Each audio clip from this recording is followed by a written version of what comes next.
Here she goes. I don't know why my live stream button's not working, but that's okay. But here we are in the Silver Dollar City recreation once again for the first time this year, I might add. First time this year.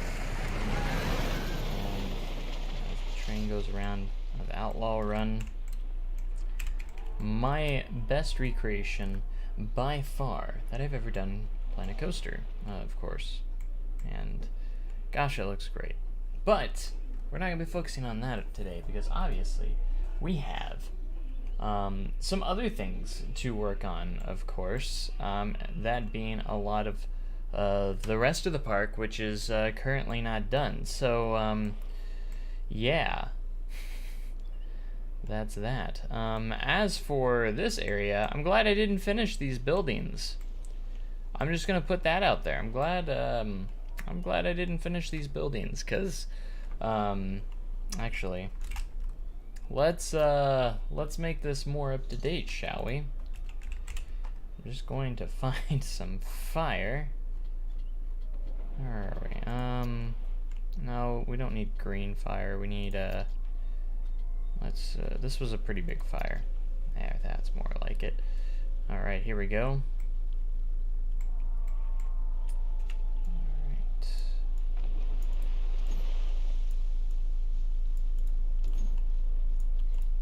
Let's make this exactly how we need it to be.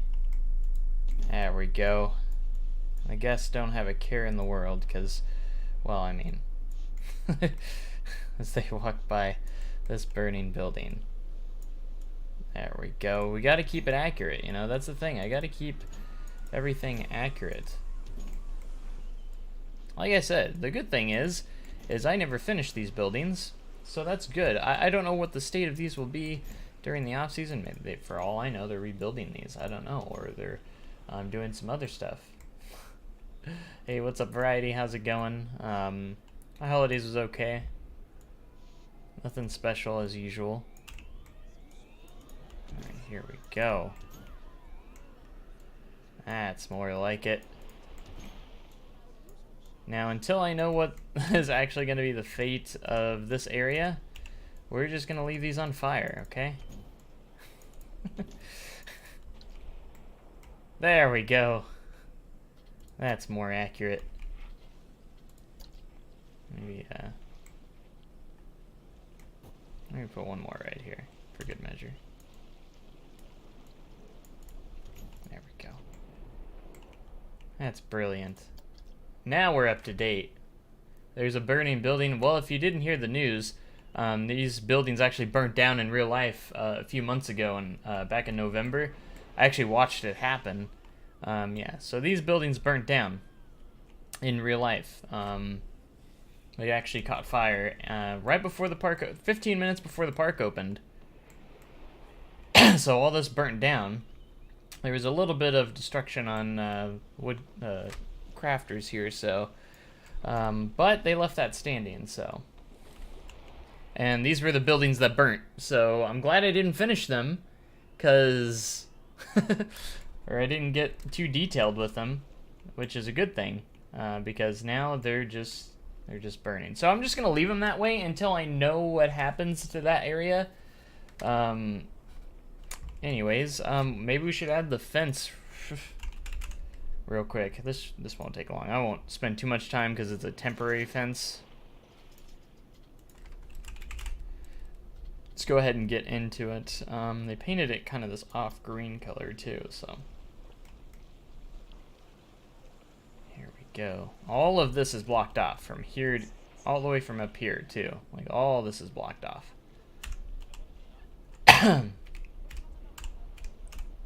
How did it happen? I have no clue. It's kind of a thing.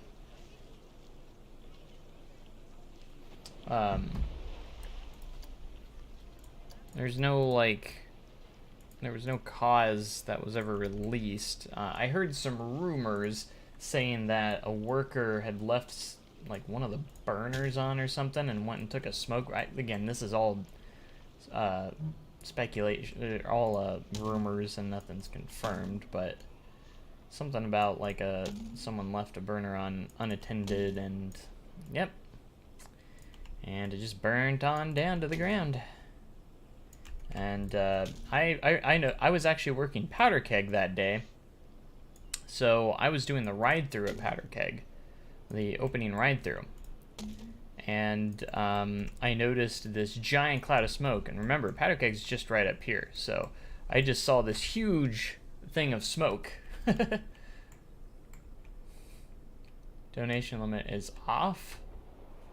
Wait, what? That's the super chat, right? I just figured out how to turn it on, and I don't know how to actually even... Is it not turned on? Not saying you have to donate anything, that's totally up to you, but I thought it was turned on. Hold on, let me check. I just went to the screen that I'm already on. Manage. Oh, I can't do it while I'm live, that's right. I can't do it while I'm live. But I thought, does it automatically turn off every time? Interesting. You're so lucky that you work there. I mean, I'd like to think so sometimes, but other times I don't think I'm so lucky.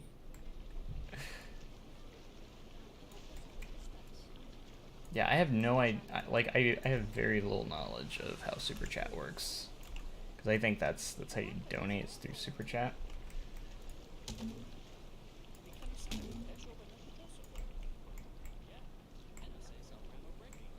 So, I started working there back in 2013. I started out at Outlaw Run. I still work at Outlaw Run now. But I actually went to Time Traveler when it first opened. I was there that opening year of Time Traveler, and then I went back to Outlaw Run.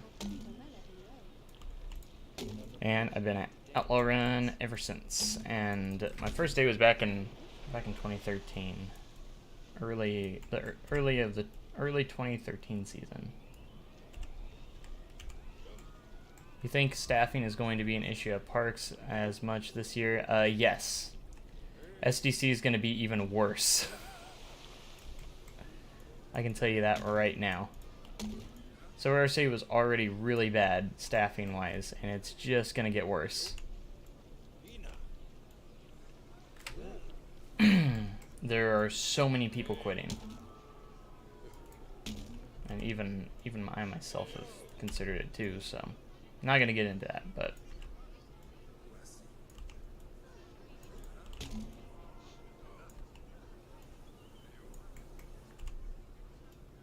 I did turn my rehire in though, so I will be returning next season. As of right now, at Outlaw Run, I'm pretty sure it's just me. I think I'm literally the only person on that team right now. There might be one other, but I'm not sure if he's going to be coming back or not. Like, definitively. What do you think of the new membership system at Six Flags? I don't really know much about it, to be honest, so I don't know if I really have an opinion on it yet. Unfortunately. I didn't know there was like some sort of new membership system at Six Flags. I didn't know about it. I feel like I've heard something, but I don't know.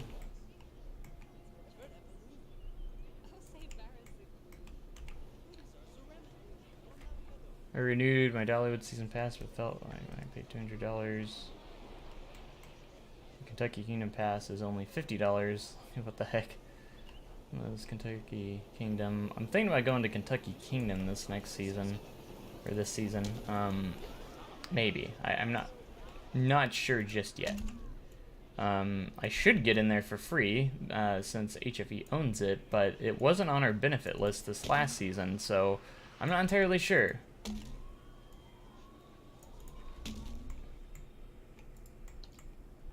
Yeah, I'm not putting too much effort into this fence just because it's probably not going to be there next season. or if it is, it's not going to be there for very long next season. Because I'd imagine they are going to rebuild. They already got it all cleaned out, so. It's no longer monthly pay, you have to pay for the year. Oh, I have. So they don't have like a monthly pay option anymore. You just to pay it all at once. Yeah, I heard Storm Chaser is really good. We'll see what HFE does with it. That's very interesting. By the way, this is the first stream of this year, by the way. This is actually the first bit of content that's come out for this year. Something I just got today, actually. Came in the mail. I'm knocking over stuff. Gosh dang it. I got this new laptop. I'm so excited. And it's really, really nice. I got this new laptop for the Go, so maybe I can work on stuff when I'm on the road or something, you know? That'd be actually really cool. It's also really good for gaming, so I already ran Planet Coaster on it, and it runs fairly well. So it's got a Ryzen 9 5900HS in it, 8-core processor. It's got a RTX 3060 in it as well, and look how small this thing is. This thing's got 3060 in it. That's crazy. An RTX 3060, and it's a 14-inch display. Nothing too crazy here. It's actually really cool because it's got like a fingerprint. I haven't had a modern laptop like at all. So the last laptop I have was probably from like 2008 or so, and it's super slow and it's on a hard drive. This is so much faster, so much better, and it's really, really cool. It's an it's the ROG Zephyrus G9 or G14. Really, really good so far. I just got it today. I got an open box model, so I saved like $100 on it, which is really, really cool. So I'm really hoping that maybe that can give me to do some content maybe while I'm not at home sometimes, and so I can do stuff on the go. And it's really light, slim. I love it so much so far. And I'm excited. Glad you're back, glad to see you active again, and I hope to stay active. I just needed a break from life for a bit, and I don't know, I had a little bit of motivation today, and a little bit of some excitement, and I decided to, you know, why not hop on today. So I didn't really have plans for this, I just kind of hopped on today. So really cool to get that laptop in and everything. But yeah, I got some other stuff as well to work on, so I'm excited. I'm actually taking a California trip next month as well. I'm going to be going to Magic Mountain and Knott's Berry Farm as of right now. We're actually taking a California trip, and I've never really been to California. I've been across the state line, but I haven't really been in California, if that makes sense. I've been a few miles into the state line, but that's about it. So I've been technically... In technical terms, I have been, but I haven't done anything there because I used to go snowboarding out in Nevada, and there's this one place that we went that was on the California side. So yeah, I haven't really done anything in California. So I'm excited. I'm excited to check out Magic Mountain and go to Knott's Berry Farm. And I don't think we're going to anywhere else. I think as of right now, those are the only 2 parks we're planning on.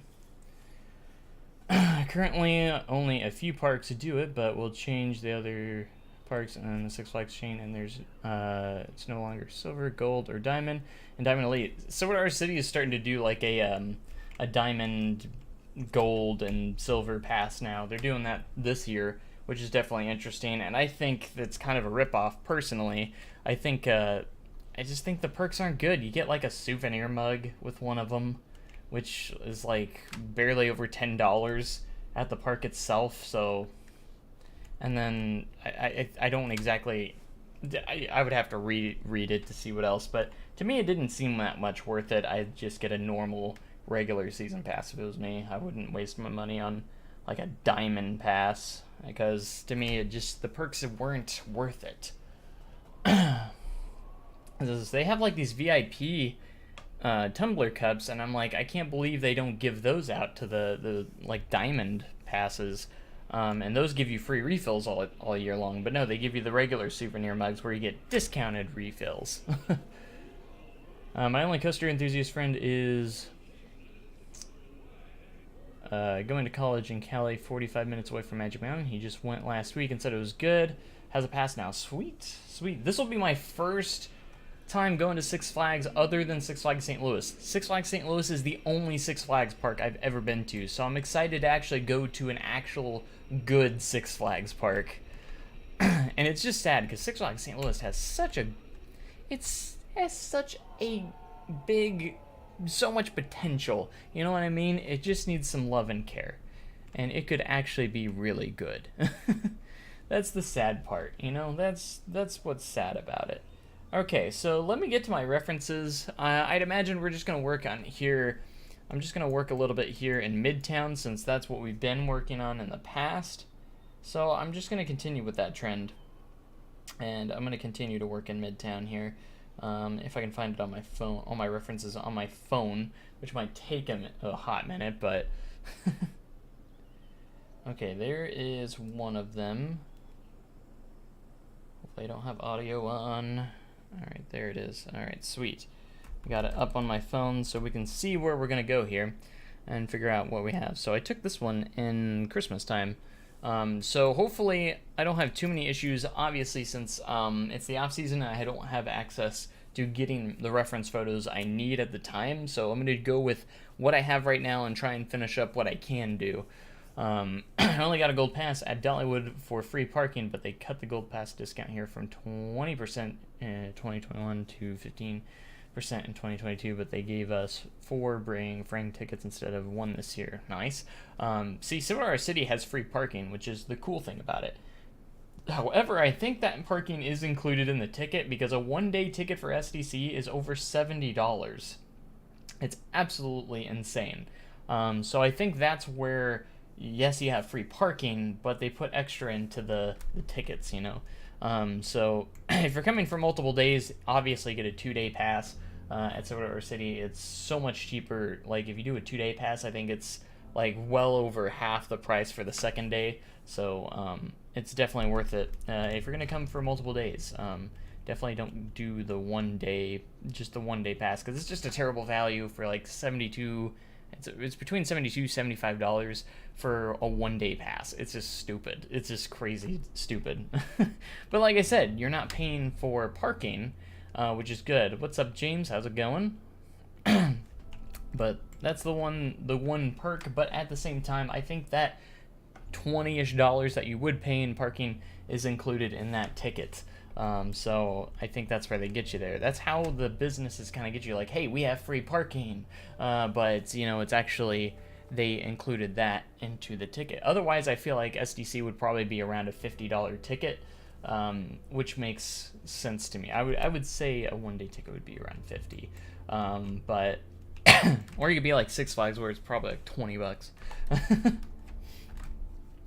I mean, they were giving out season passes for like $50, $60 for Six Flags St. Louis, and one of my friends got one, which is just crazy. All right, let's see where I want to work on here. All right, so there's a gate right here that we could detail up a little bit. I'm looking at my reference video that I have right here. And did I detail this up a little bit? I did do a little bit, not much though. I did not do much. I just kind of, there's a rocking chair there, there's that. It's hard to get this to stop where I want it to. Alright, hold on here. Alright, there is a planter in front of there that I probably should put in, that is right here. You're gonna do another side coaster project. Here's some recommendations on roller coasters: Mach Big Dipper, Vekoma New Gen Flying, Vekoma Bermuda Blitz, Mach Hyper Coaster, and an indoor coaster. Yeah, a lot of people have been liking the little side coaster projects that I do. Like obviously Oberon and everything, which reminds me I do need to get a nighttime video of that. Because it does have some nighttime stuff for it as well, which is cool. So, I also introduced a diamond tier at Dollywood. But yeah, I'm definitely open to figure out what I want to do for that my next side coaster project. I did a mini one that I didn't record. I didn't record the the progress of it, but I made that launch GCI. It was actually the last video on the channel.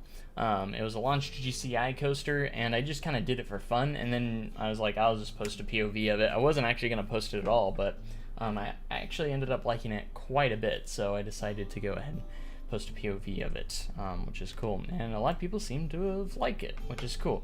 And it was just kind of like a launch GCI concept, I guess you could say. Don't know if they would ever do that, but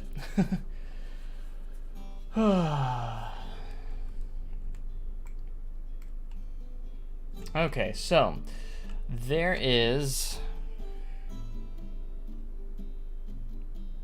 let's see if I get a good photo of this planter. There it is. Oh, there it is. There it is. There is a little planter in between these two buildings, so we are going to go ahead and do that. One of my best coasters. Well, thank you so much. Appreciate those kind words. I like to do stuff that... I always like to do sometimes do coasters that not necessarily exist, but I feel could somehow exist, if that makes sense. Because a lot of people, I get a lot of criticism sometimes saying, oh, this doesn't exist in the real world, therefore it is unrealistic. And I always hated that.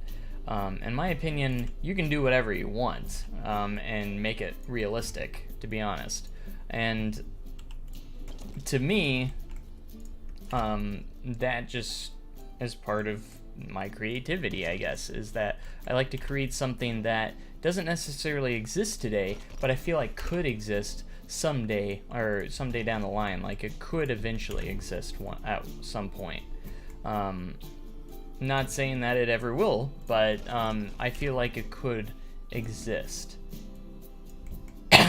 if that makes any sort of sense, you know.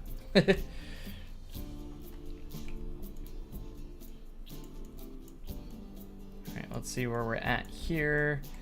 Probably can start rounding it around here and start making this look like something.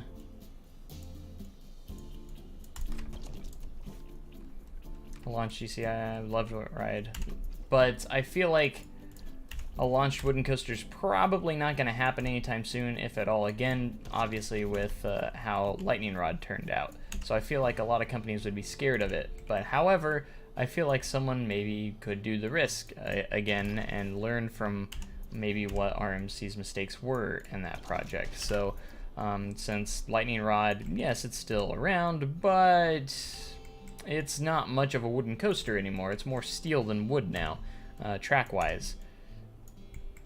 So I actually would classify it more as a steel coaster now, since most of the track was replaced with iBox. So a lot of people are thinking that maybe Outlaw Run will be iBoxed sometime soon, since obviously Lightning Rod is starting to get iBoxed, but I feel like it could happen eventually, since Outlaw Run does not hold any new records again. Any more wooden coaster records anymore. The only thing it does is it's tied for most wooden coaster inversions at 3. It's tied with Wildfire at Calmartin, with 3 inversions on a wooden coaster, and that's the only record that it holds slash is tied with, because it's actually more of a tie than anything. This looks more like a teardrop. I didn't mean to place that. But I'm so excited because my new laptop that I just got can actually run Planet Coaster, and that's exciting. Having a 3060 in there, I would hope it could. Which 3060 isn't the most highest end, but it is up there. It is a solid. It is solid. It is. Alright, we're gonna want to get the mulch in here. Let's go ahead and just go in here and find it ourselves and make all the stuff we need here. Let's go about right here. Main reason Lightning Rod was iBox, believe, because of the stabilizer launch of the track, and they just did a bit of the rest while they were already doing the launcher track. But who knows about Outlaw Run? I don't know. Some people think Outlaw Run. I don't think so, but a lot of people think it's getting rough. And I'm just like, have you been on any other wooden coaster? Because Outlaw Run is way smoother than every wooden coaster that you've ever been on, unless it's another RMC. I'm just saying, like, it is not that rough. It is, obviously it's not like glass smooth like the iBox is, but it is not rough. I wouldn't classify it as a rough ride. Maybe it's because I've ridden it thousands of times, and I just know how to ride it, but I don't see the roughness. I don't see that argument anymore. I just don't understand that argument when people get off saying it's super rough. Oh, that's the roughest thing I've ever ridden. And I'm just like, this is mostly GP. It's mostly GP, but some enthusiasts think it's super rough too, which is just, it blows my mind because I don't get it. I don't get it. It's not that rough. It really isn't. It really isn't. Sometimes I think enthusiasts just are a little picky sometimes, I guess you could say. Park's looking good. Thank you so much. We're just flowing. We're just going, you know? That's what's up. Let's put these curbs here so we don't have any guests walking through our planter here.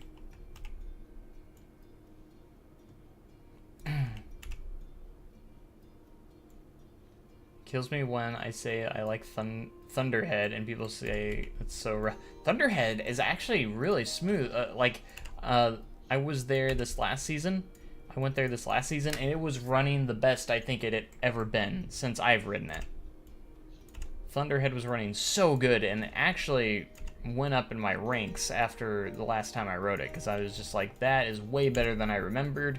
It was super smooth for a GCI, for like a wooden coaster. It was actually really smooth, and I'm just like, I get just people get so used to that, the smoothness of some of those steel coasters, you know, like B&M and some Intamins out there, really glass smooth and everything.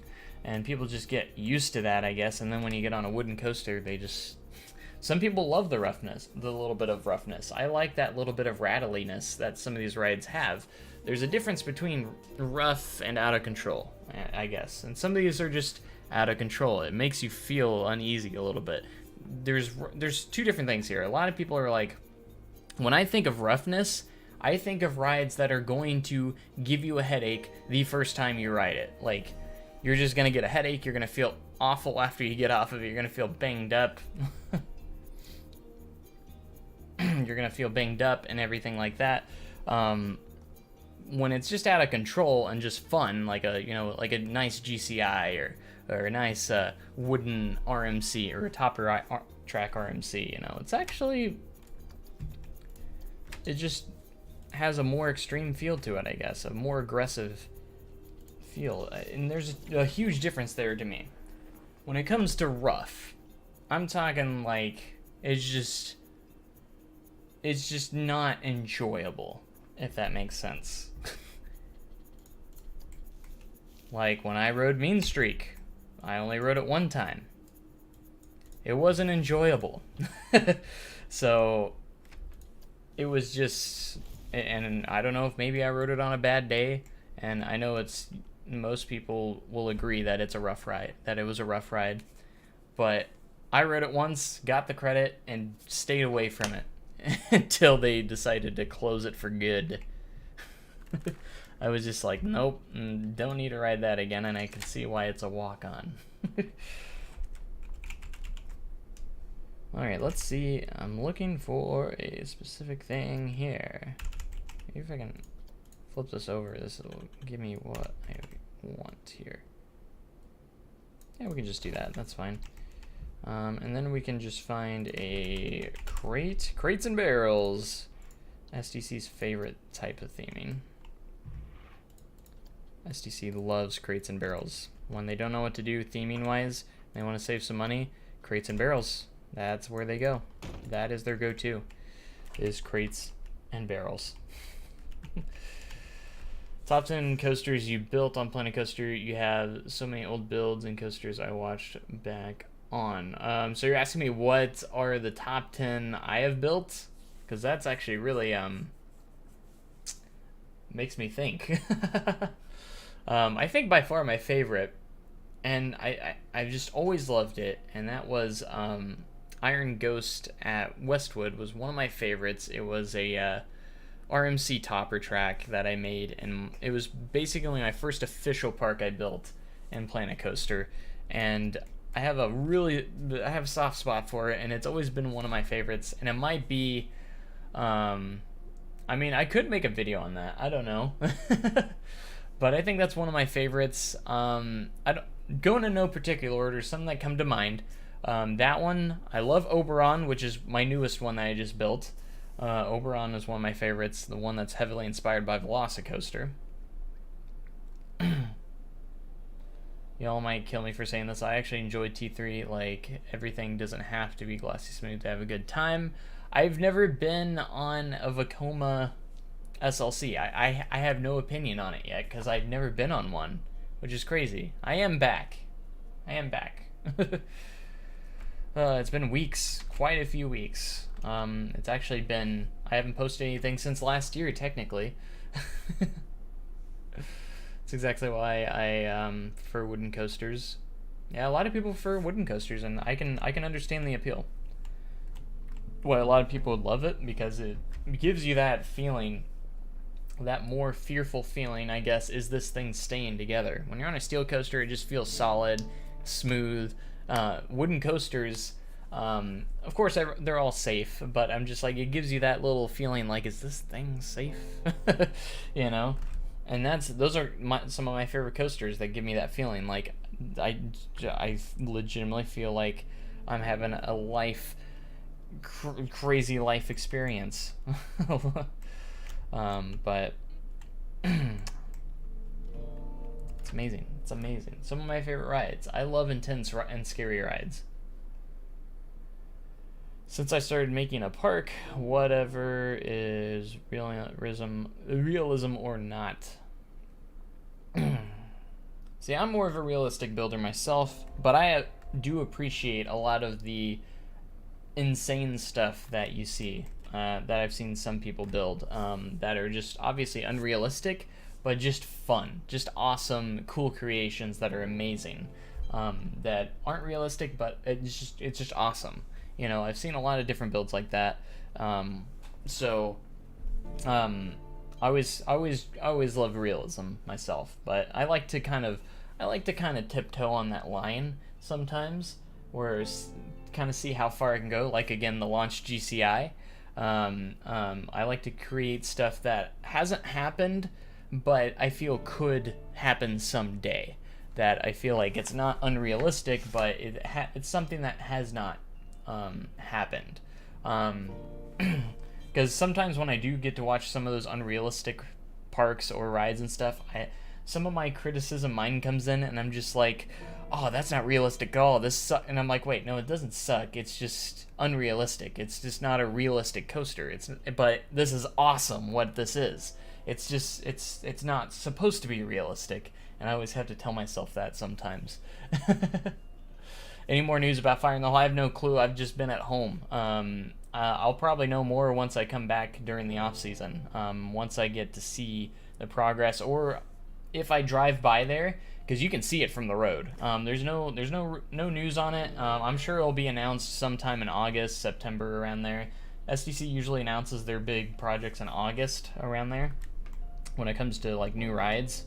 It's usually around August when they make a big announcement for that. I kind of want to get a roof on this going. Oh, I don't want to move it.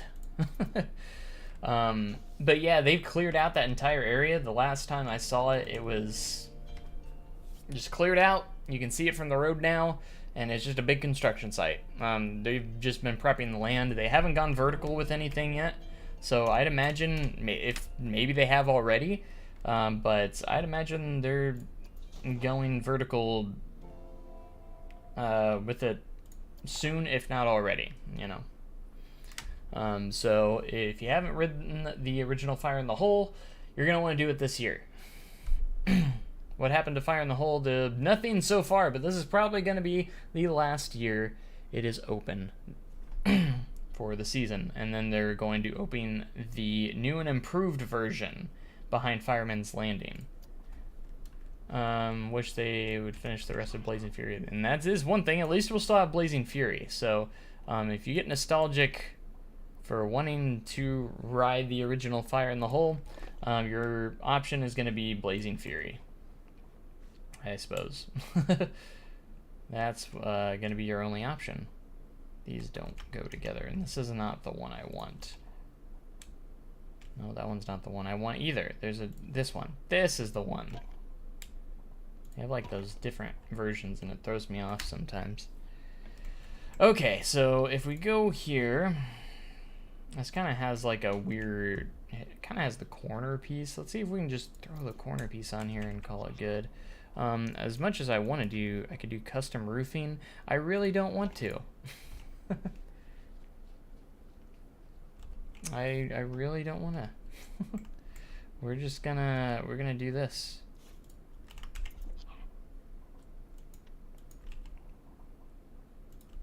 I might end up throwing some random shops in some of these buildings.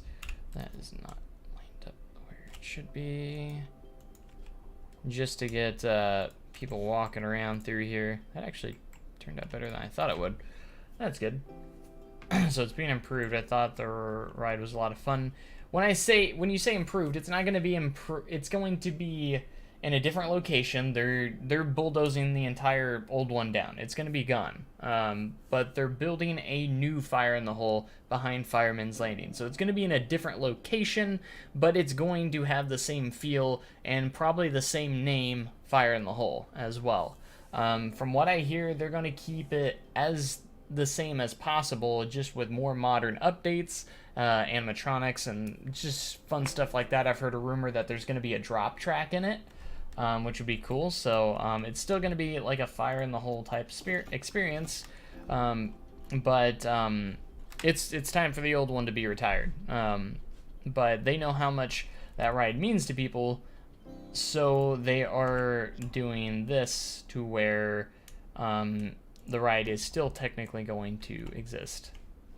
And that location does make a lot of sense, being that Fire in the Hole story actually ties in with Fireman's Landing story.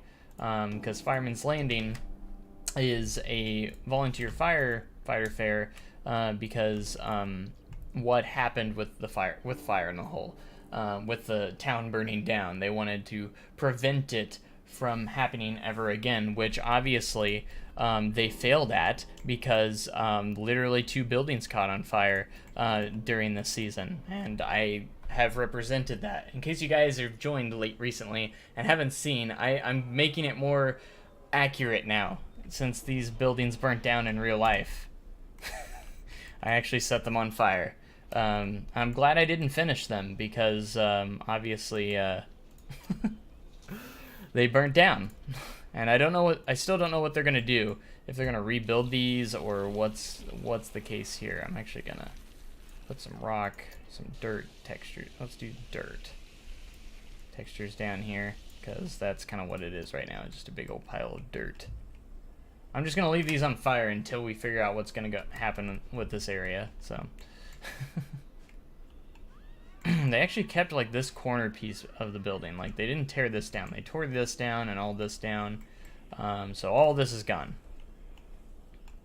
And then they put a fence up. I thought those were feasible. I actually think the fence comes around across here and then back over here, because it goes halfway into Wildfire Sign right here. And it goes all the way up here. This path is completely blocked off.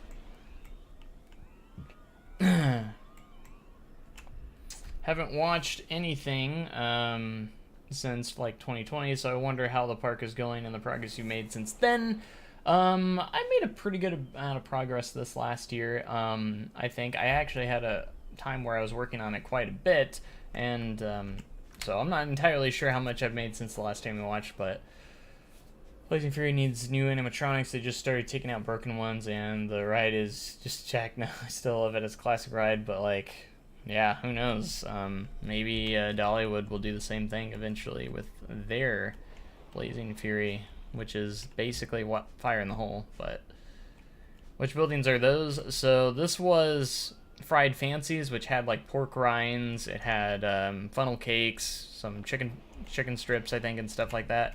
And then this was the big kind of the big one that upset a lot of people. But this was the furniture store that had a lot of like classic furniture. Yeah, you could purchase furniture from SDC, but not anymore. But a lot of, and you could watch demonstrations. Like right here was a big demonstration thing where you could watch them actually make the furniture. And a lot of that equipment, I think, was like hundreds of years old, and you can't find that equipment anywhere, and it's all gone now. Like everything's damaged, it's destroyed. And this whole area is cleared out now. There's no buildings here anymore. There's just a fence going around it, and I'd imagine they're gonna rebuild something there. I don't know if, from what I've heard, just rumors, I heard they're not gonna rebuild the furniture store, and maybe Fried Fancies will come back. I don't know. So it leaves opening for maybe a new store or a new restaurant. Who knows? Oh, it's on fire. Yes, this is accurate because these buildings burnt down in real life a few months ago.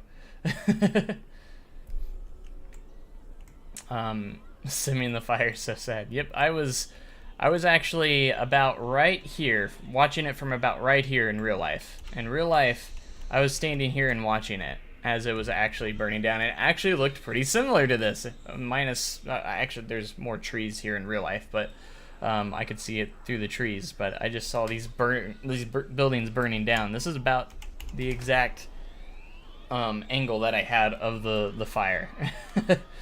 I was watching from a safe distance because I was actually working at Powder Keg that day, because I helped them out once in a blue moon, and this is one of those days I was actually scheduled there.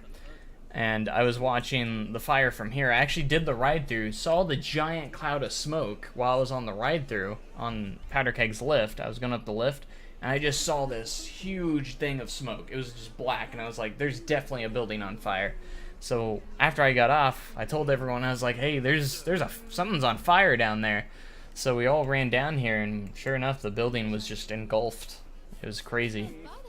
And it was about 15 minutes before the park had even opened. So the park wasn't open yet. We were opening in 15 minutes. There was already guests on the square up here. There was already guests up here. They hadn't dropped the chains. We have chains about right here where my cursor is, and then there's a chain at these stairs, and then there's a chain right here, and then obviously a chain right at the bridge here.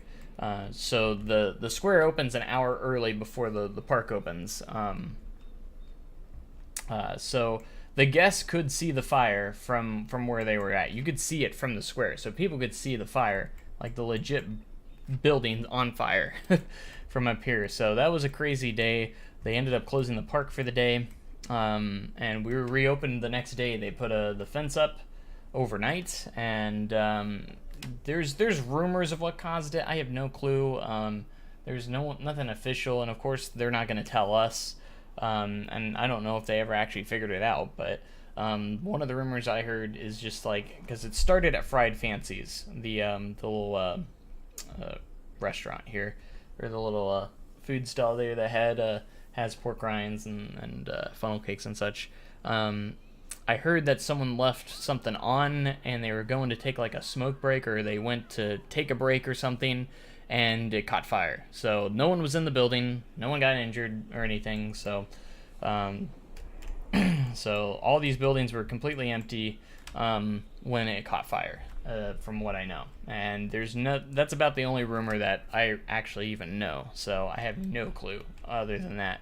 And again, I just was standing right about here, watching it. And then of course someone came up and yelled at us like, you gotta get out of here. So they had us go back through this backstage area, which I walk through here every day, and back behind Fire in the Hole, and we went down to Outlaw Run, met up with Outlaw and some other rides, and then they had us go back in this other backstage area, taking us all the way back here to Fireman's Landing. So we got to Fireman's Landing, and then that's where they had all the employees gather up, at least attractions wise. And I kept yelling at the Fireman's Landing employees, saying, "You guys didn't do your job. There's a building on fire." Because their job in the story is to prevent fires in the city. Used to play Planko a lot since I got a job.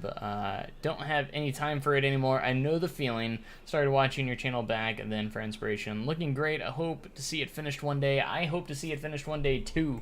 But I'm just so bad at continuously keeping this going. And it's no one to blame but me. But once you get crazy, I guess that is accurate, but once you get busy, you don't really have much time for anything. You also don't get motivation sometimes. Sometimes I have days off, but I just do not feel like working on anything because I just want to relax.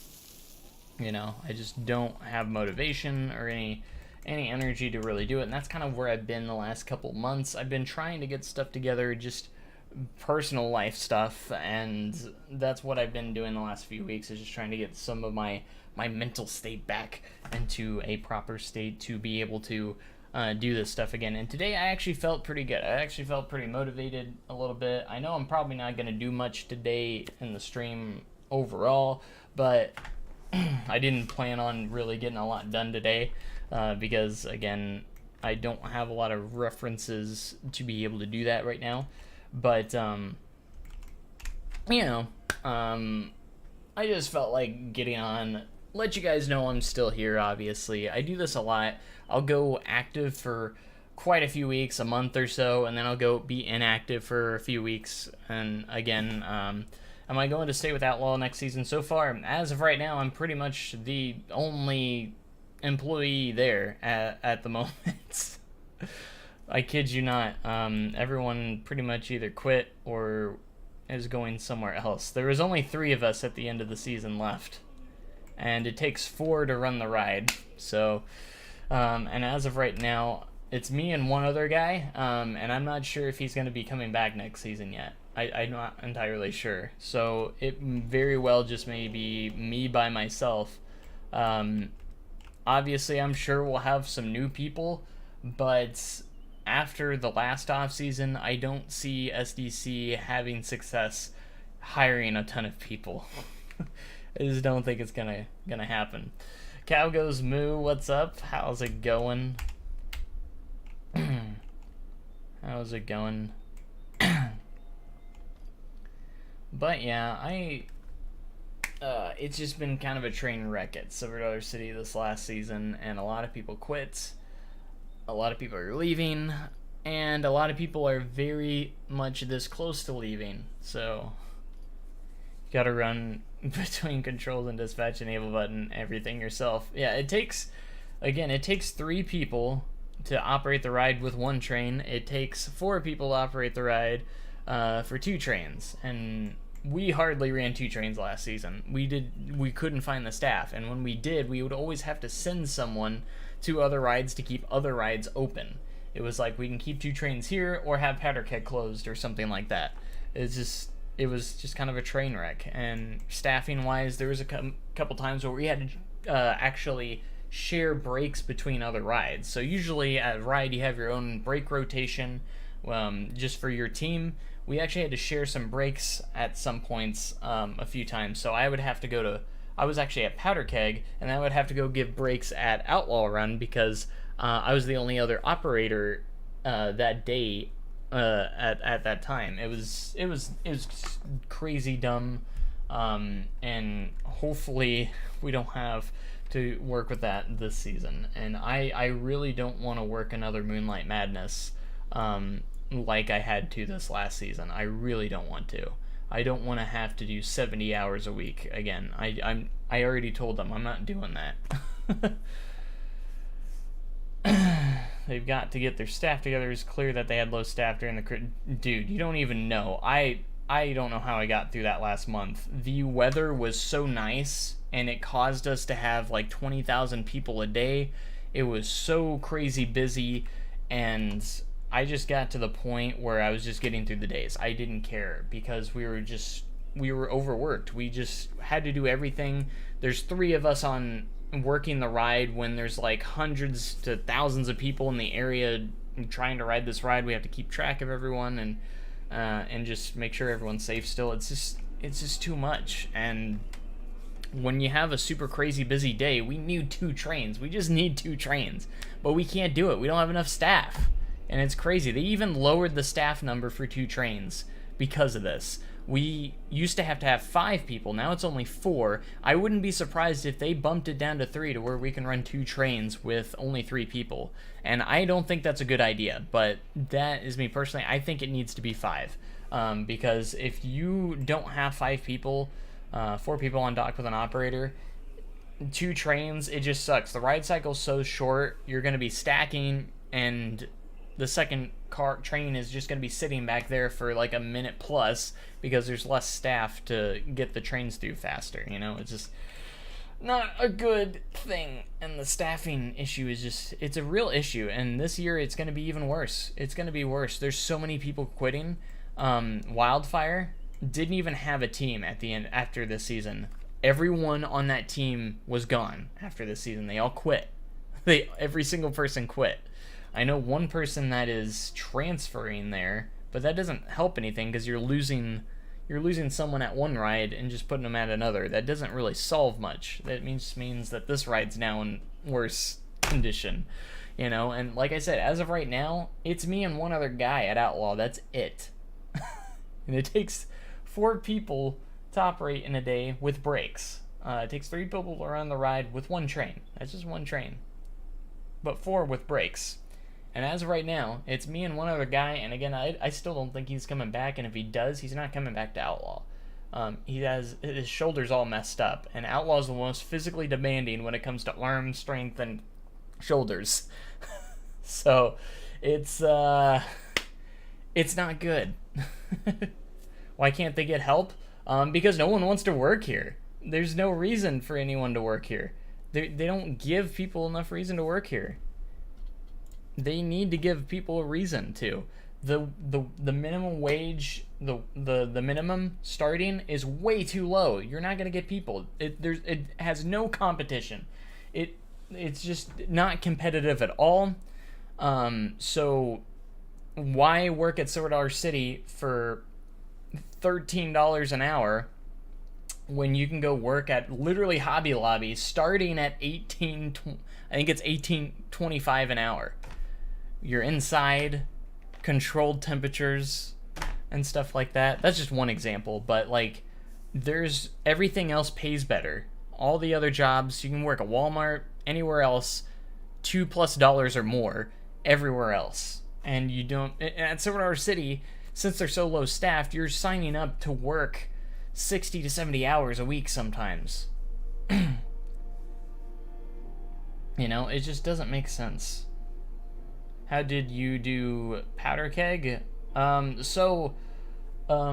originally wasn't going to get cross-trained anywhere, but they were trying to push me to be the lead of Powder Keg, and I told them no, and I even told them, I was like, well, I'll go try it out and see if I like it. So I got signed off there, and that's how I ended up actually getting signed off at Powder Keg this last season. If it's up to me, I don't want to get signed off there again, but I have a feeling everyone's going to be getting cross-trained next year, because there's just no way.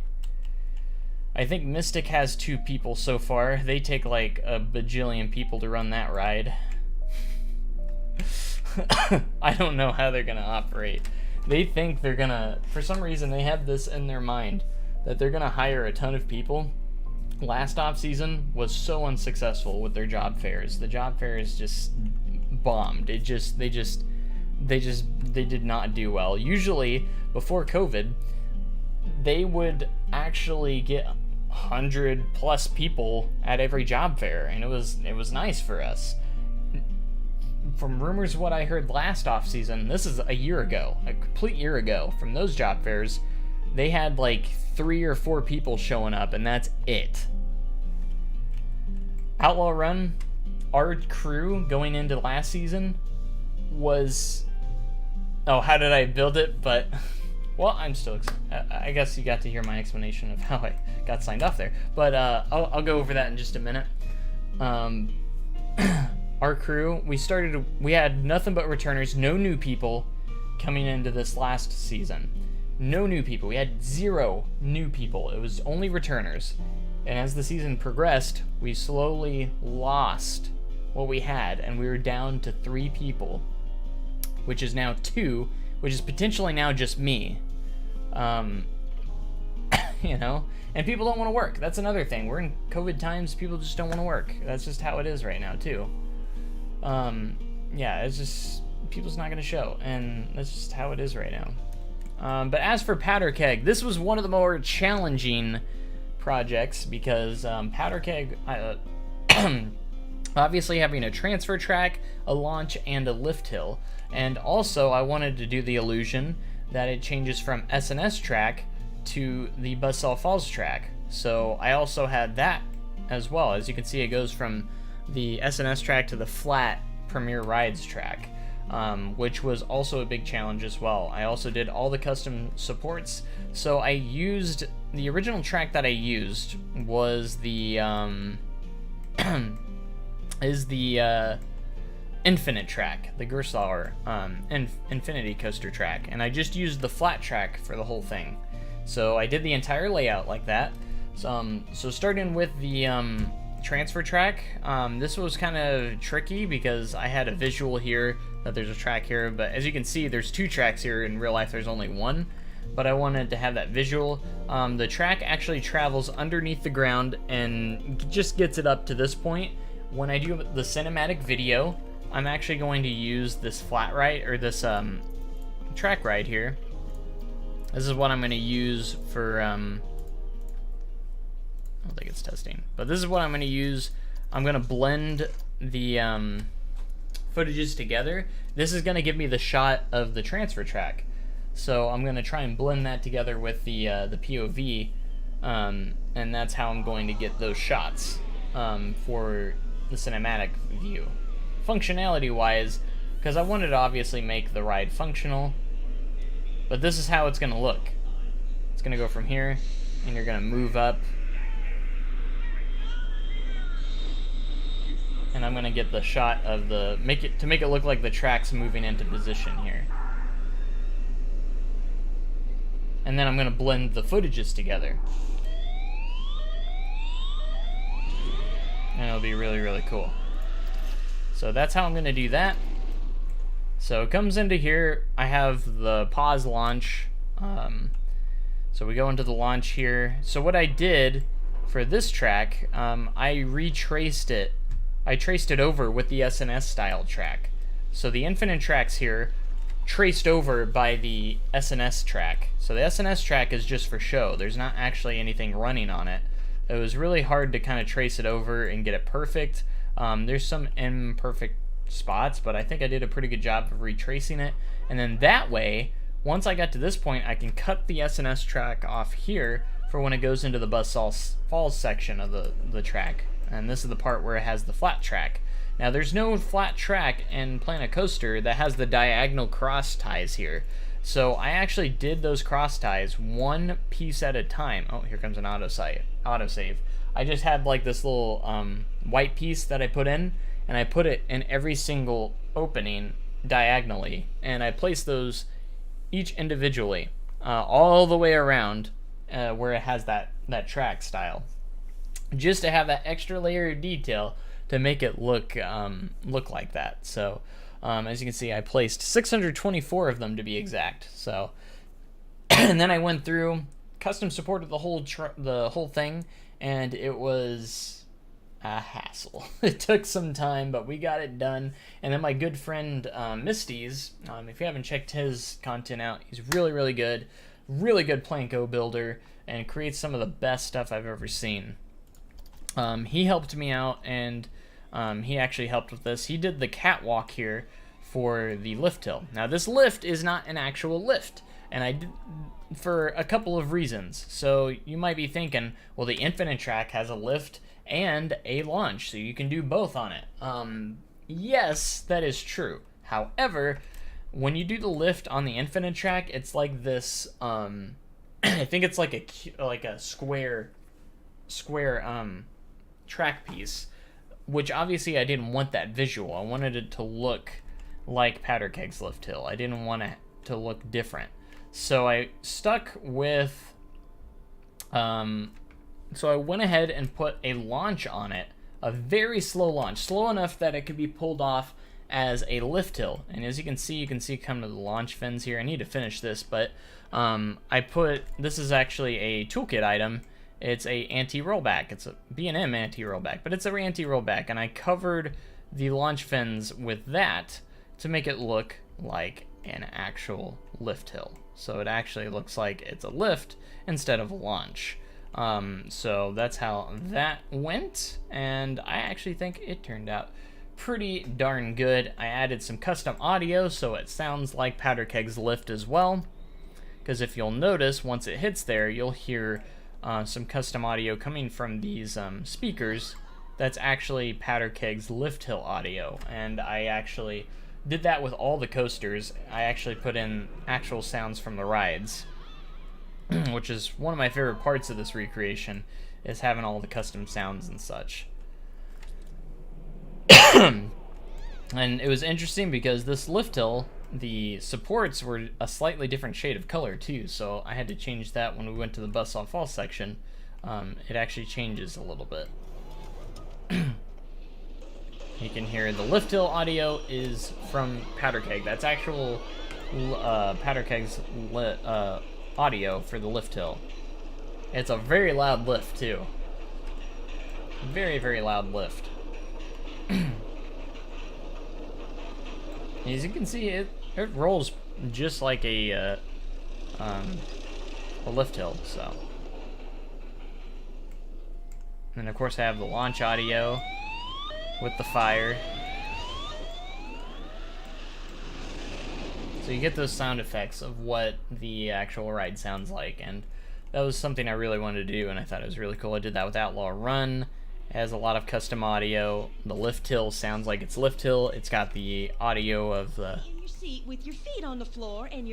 announcement audios. It's got the clocks out over here. Our stagehands will let you know when to pull down your restraints. During your journey, keep your hands and feet inside the I hope Planko 2 has transfer tracks too, and switch tracks. That would be awesome. A lot of people are starting to think that it could come out this year, maybe late this year. I still think it's going to be 2023 though. I don't see it being 2022. But you can hear the lift audio here. That's actually Outlaw Run's lift audio, like taken. Oh, hey Phil, what's up? How forceful is Powder Keg's launch? It's actually pretty forceful because it's an air compressed launch. It's actually really, really good.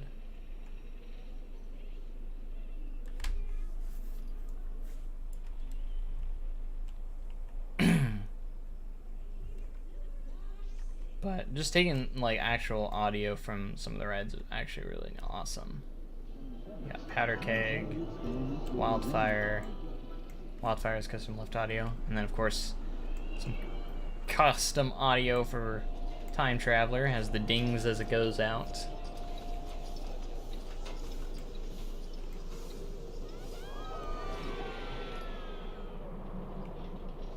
I was like, the launch is only like 54 miles an hour too. So it's not that fast, but it feels super fast because the acceleration is really, really good.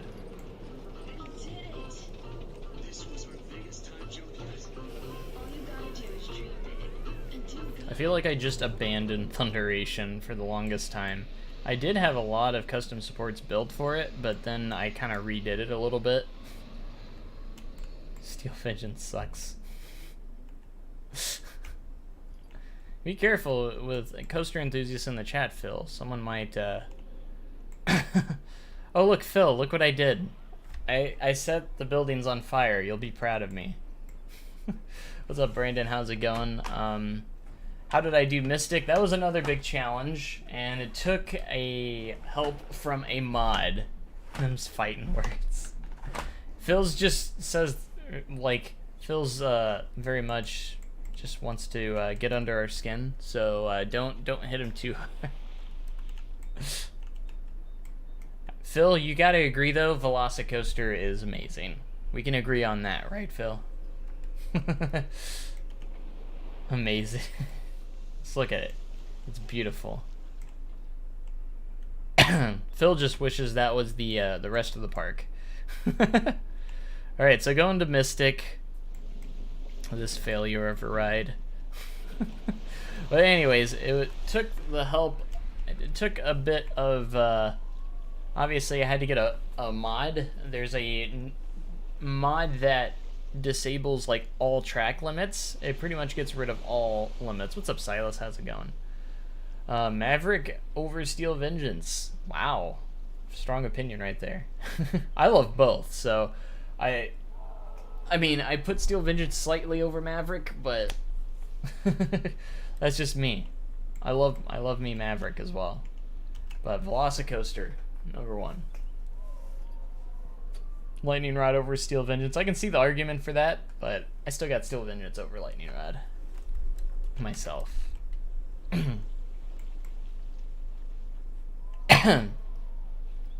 Banshee is a beast invert, best invert. I did think that for the longest time until I rode Montu at Busch Gardens, and then Montu became my favorite. Anyways, alright, going back to Mystic here. So there was a mod where I could literally make vertical lift hills. So obviously, this isn't a good thing, but I hid this lift inside of this lift just so I could make it functional and so it actually works. So it could actually go down around here, because without the mod, I had no clue how I was going to do this, and it wasn't going to be functional.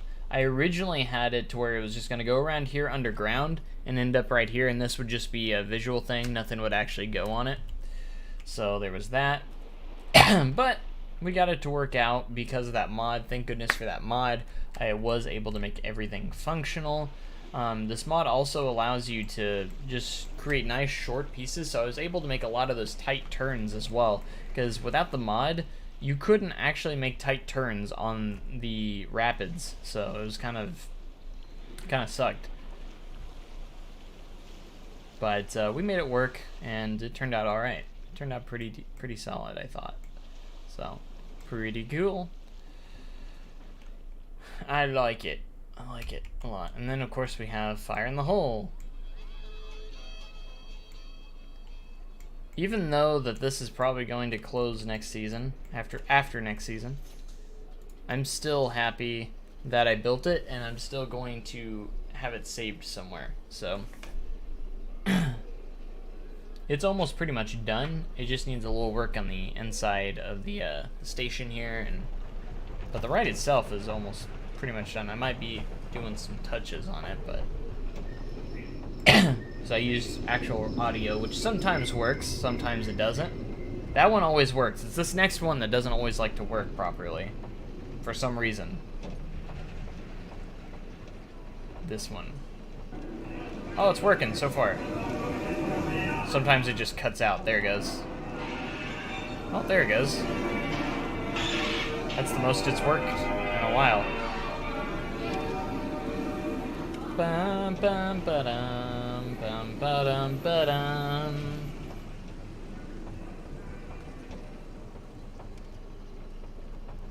Dark rides are one of the hardest things to do because they just take so much effort. Ain't got no pants no more. The dang ball bobber stole them. There's a barrel of laughs. Ha ha ha ha ha ha.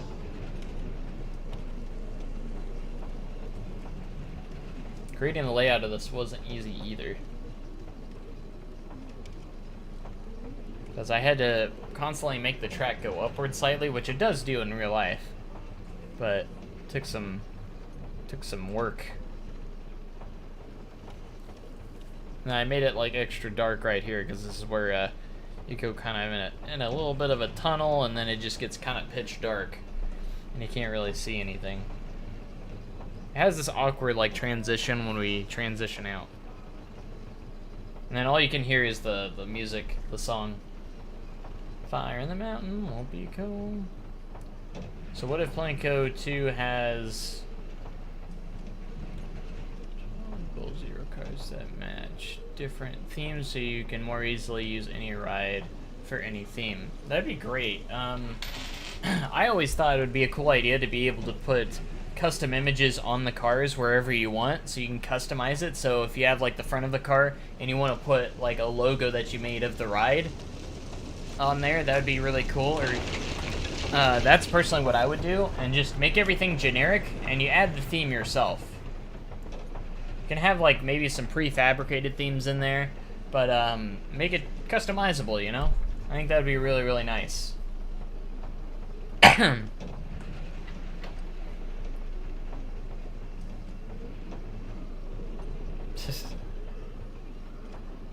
Love how you can hear Outlaw Run's audio from here for some reason. Comes the train. Cincinnati Bengals versus Tennessee Titans, Saturday, 4:30. That's actually a big game because, as you all know, I'm a big Chiefs fan. So, if the Bengals win, and the Chiefs win, the championship's going to be at Arrowhead at the Chiefs' home, which is big because we actually have tickets for that game if it happens. So, if the championship game goes through Arrowhead. But if the Titans win, it's not going to be at Arrowhead. So, I'm actually rooting for the Bengals because I want to go to the game. I would love to go to the game. I'm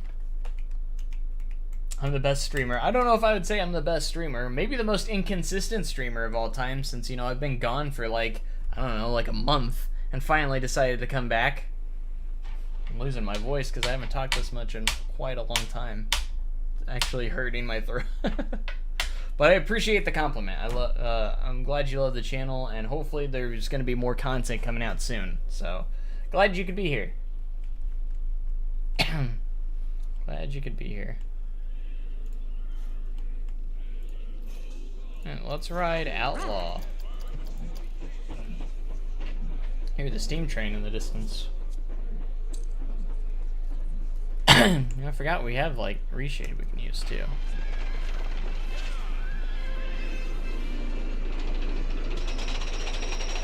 Up the lift we go, up the lift we go.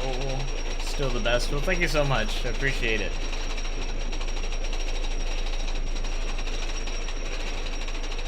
Like I said, hopefully I can stay more consistent, but we'll see.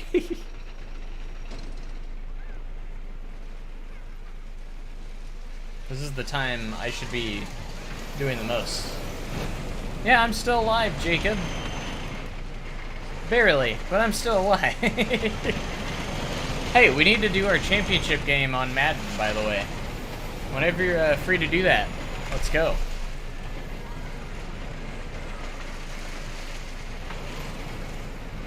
Gotta see who's going to the Super Bowl. Still so proud of this barrel roll. Play Madden 22 on your PS4? Nice. Too bad the game is awful. That was a close call, Oh, you're in folks. California. Think that farmer I'll be there in a would few still be weeks. chasing us if Marshall Wyatt hadn't cornered him back there. Here in Silver Dollar City, good guys always win. You didn't bring your Xbox with you? What's with that?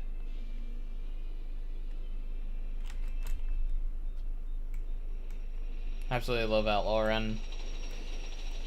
Definitely the best ride there. No question. And we say it all the time while we're working there. I was like, we would always be like asking people what their favorite ride is. If they say it's Time Traveler, we always tell them that's a baby ride. It only goes 50 miles an hour. You know, it's just a baby ride. So it really is, let's be honest. It's fun, but it's a baby ride.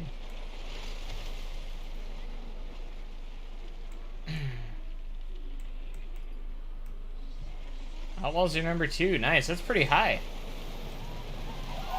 I think I got Outlaw at number 6 for me. During your journey, keep your hands inside the stagecoach at all times. Full Throttle was a surprise hit. You liked it better than Twisted Colossus. See, I'm gonna be there in a few weeks, so I'm excited to go see how Magic Mountain is. I'm excited. I'm excited.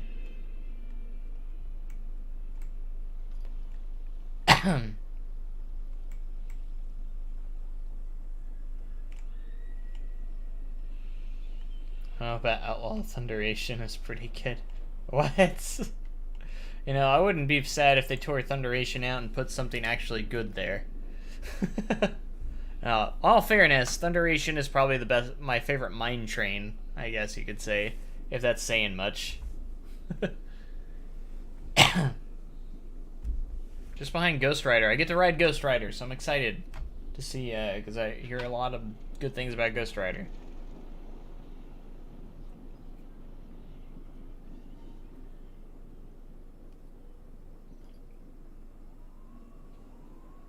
But Outlaw Run's easily number 1. I got my list easily here. So Outlaw Run is my favorite. Outlaw, out of the 7 coasters at Sword Art City, Outlaw Run's number 1. Time Traveler is number 2. Wildfire is number 3. Powder Keg number 4. Thunderation number 5. Fire in the Hole number 6, and Expo Coaster at 7.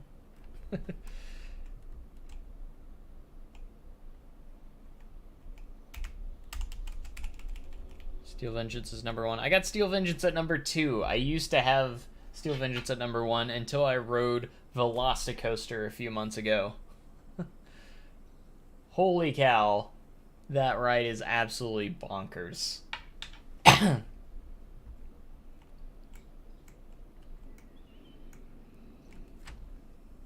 I just was absolutely blown away by that ride.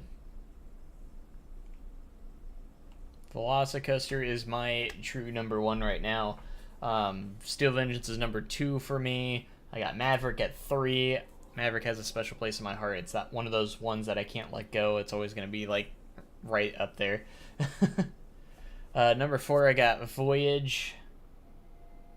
I think. Wait, did I do that right? Yeah. So Velocicoaster, Steel Vengeance,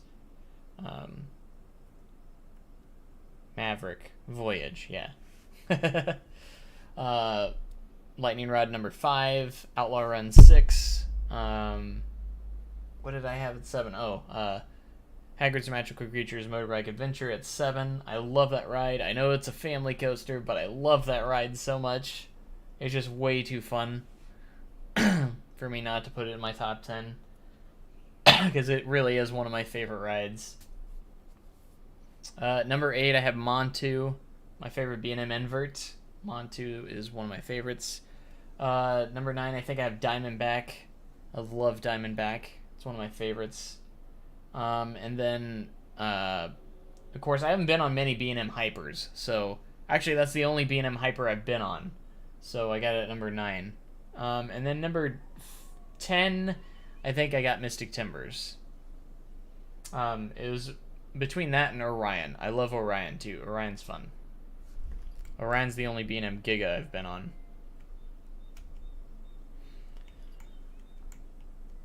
It'd be a good ride.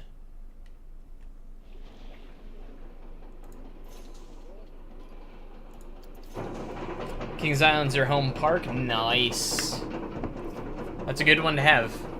That means you're not too far away from Cedar Point either. Only a few hours. Really want to ride Hagrid's Magical Creatures. It's number 1 on my bucket list. It's really, really good. It's definitely worth the trip alone. But Velocicoaster and that being in the same park, it's insane. SDC, I have number 1 Outlaw, number 2 Time Traveler, 3 Wildfire, 4 Fire in the Hole, 5. Really got Fire in the Hole over Powder Keg. Wow. Interesting. I mean, I can understand, but like, wow. Number 4. I think that's the highest I've ever seen anyone rate Fire in the Hole. It's not a bad ride. It's just old and outdated. But some people love it. Trust me, I know all the old people are gonna riot when they shut it down, or the original shuts down. But I mean, there's nothing really the same as when it first opened. It's completely different, anyways. You know, so. But most GP, general public, their favorite coaster is either Powder Keg or Time Traveler. For the general public. Enthusiasts, it's usually always Outlaw. Sometimes, there's a few enthusiasts I think that like Time Traveler more, but it's just kind of based on personal preference. If you like crazy out of control rides, yeah, Outlaw is going to be your favorite.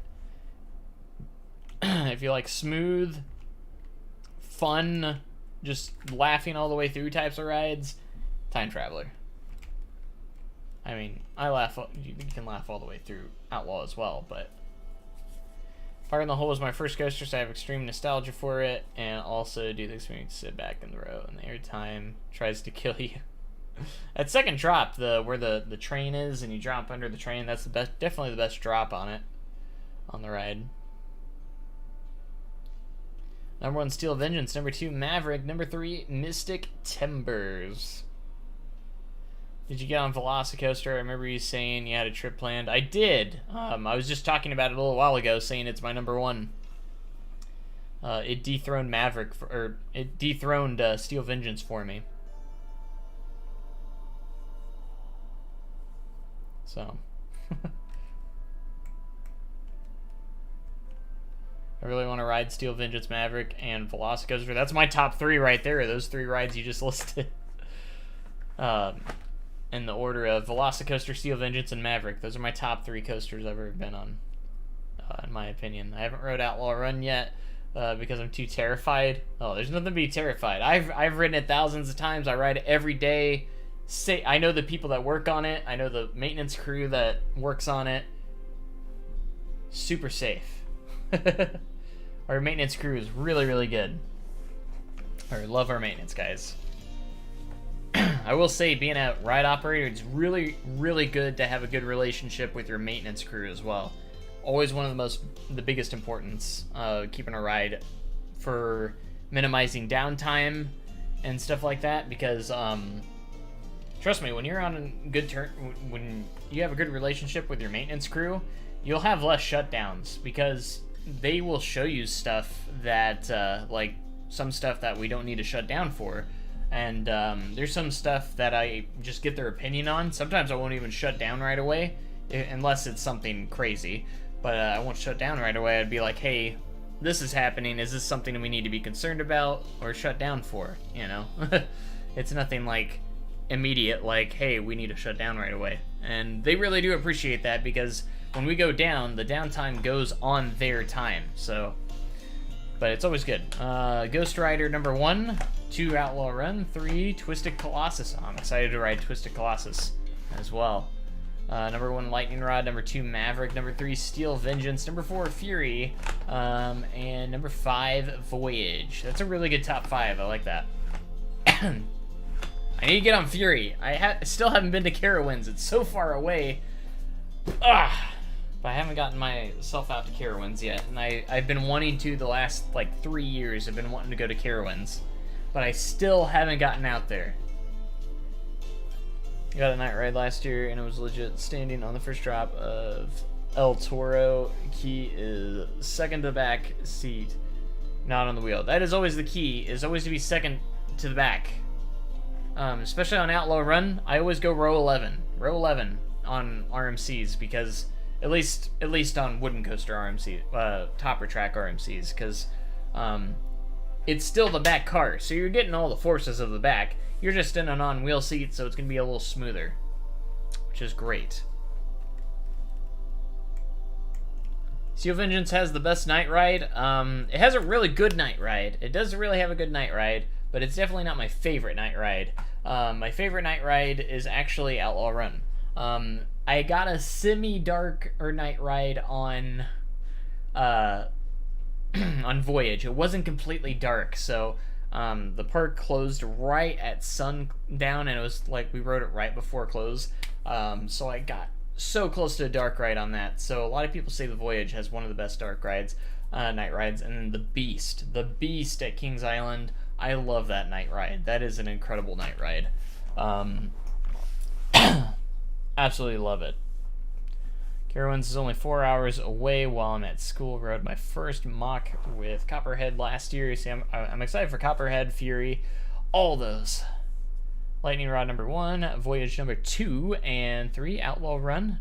Solid top 3. Lightning Rod is my favorite night ride at the moment because I don't think I've gotten a night ride on Lightning Rod, which is crazy. I mean, let's face it, every coaster is better at night. I really want to ride Mystic Timbers and the Beast. Very two good rides. I've gotten night rides on both of them. My very first ride on Mystic was actually a night ride.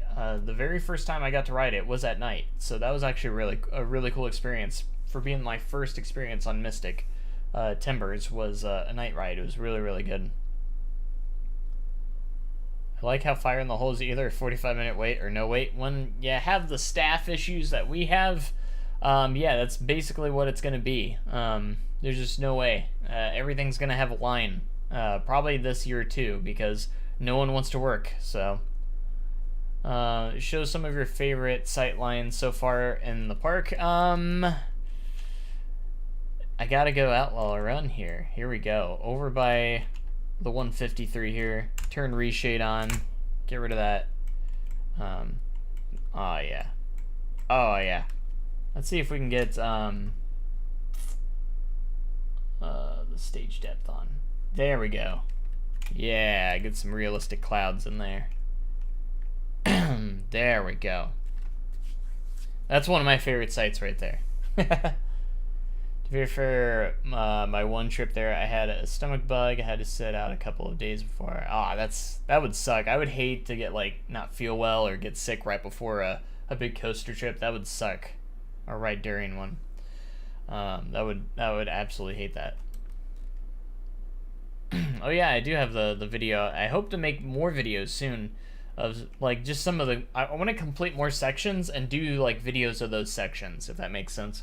So I did a video on Outlaw Run. I would love to finish another section that I feel that is finished enough on another ride, and then do a cool little cinematic video for that ride too, even before the park's completely done, you know. That way we can kind of get some more content out there, and then I can have a general cinematic when it does happen. So this is one of my favorite sites. Another one is looking up at the drop. Get some nice good looking shots about right here. Yeah. Get that nice realistic looking sky. It's great. Here it comes. And then of course we have the I like doing the bird's eye view of the wave turn here, just so you can see the shaping that I was able to put in it. I love it. I love that shaping. And then my favorite Heartline roll that I've ever done, it was this double barrel roll. It's just perfect. It's smooth. It's got perfect shaping. And I've never been so proud of a barrel roll in my life. I worked on that for a while. Let's see, another good site here. You gotta love the entrance, just with the Sword Art City sign.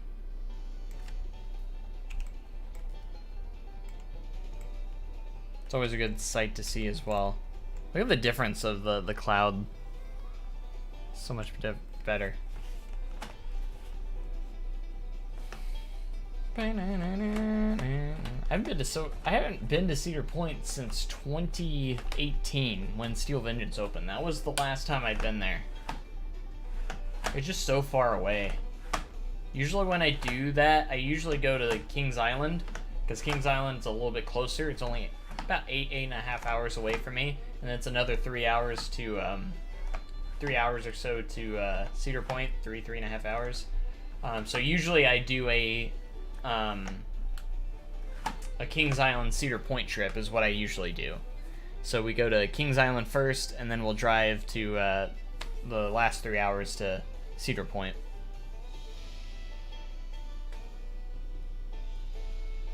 Another one I like to go to usually every year is I like to go to Holiday World, because that's about a 6-hour drive from here, so it's not too bad, and we get in there for free, which is awesome. So by working at we have an autosave. By working at Sorare City, we get into Holiday World for free, which is pretty cool. Gonna try for Florida this summer. Definitely do it. You gotta go to Universal and do Velocicoaster. Last time we went to Busch Gardens and Universal, and it was great. I can't wait until Epic Universe opens. I love Universal. I think Universal is my favorite park overall. Islands of Adventure is my favorite park. I absolutely love it. I love theming and 4D rides, like just like indoor 3D rides, like with I love the screens. I know a lot of people say they have too many screens, but I love that stuff. It took me and my best friend to Sorare City, and my friend was not the richest, so he couldn't ever go, so we took him. We rode Outlaw Run 20 times that day. It was the best day of my life. Nice. 20 times, nice. So the record for most rides in one day on Outlaw Run, there is a record. It's 117 times in one day. Is the record for Outlaw Run. Absolutely insane. I also love this view from right here, looking at the Mill Restaurant. I get some good shots of it as well on the square. It looks really, really nice.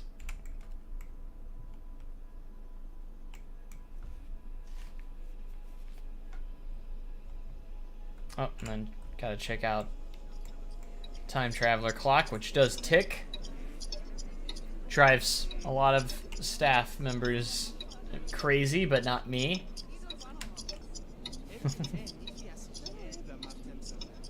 Also got the soundtrack here too. I never finished the Echo Hollow Theater, which was just going to be a for show thing, not obviously functional. But in December I got yelled at for recording a rollback on Lightning Rod from the station because apparently you can't have phones cameras out while the ride's in maintenance mode or something. That's not really a rule. That's not really a rule. I'm guessing that's just a staff member getting upset that you're recording something like that happening, my guess. It's not really a rule. Like, if we go down and maintenance comes and looks at something, I don't yell at people for recording what's going on. Like, I mean, it's as long as they're not recording on the ride, like they're not supposed to, because obviously you can't have phones or can't record on the ride. But as long as you're not doing that, if you're recording just the ride itself, who cares? Why would we care? There's no rule to that.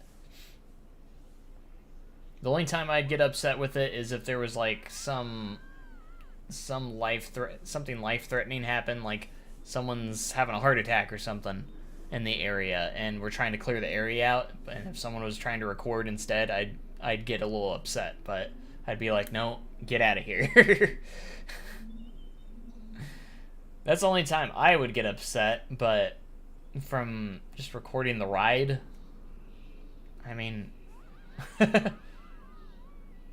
is it true that there's going to be a new fire in the hole? Yes. Again, nothing confirmed. I'm not confirming anything because I don't actually know. I'm not confirmation, but it's pretty much it's pretty much going to happen.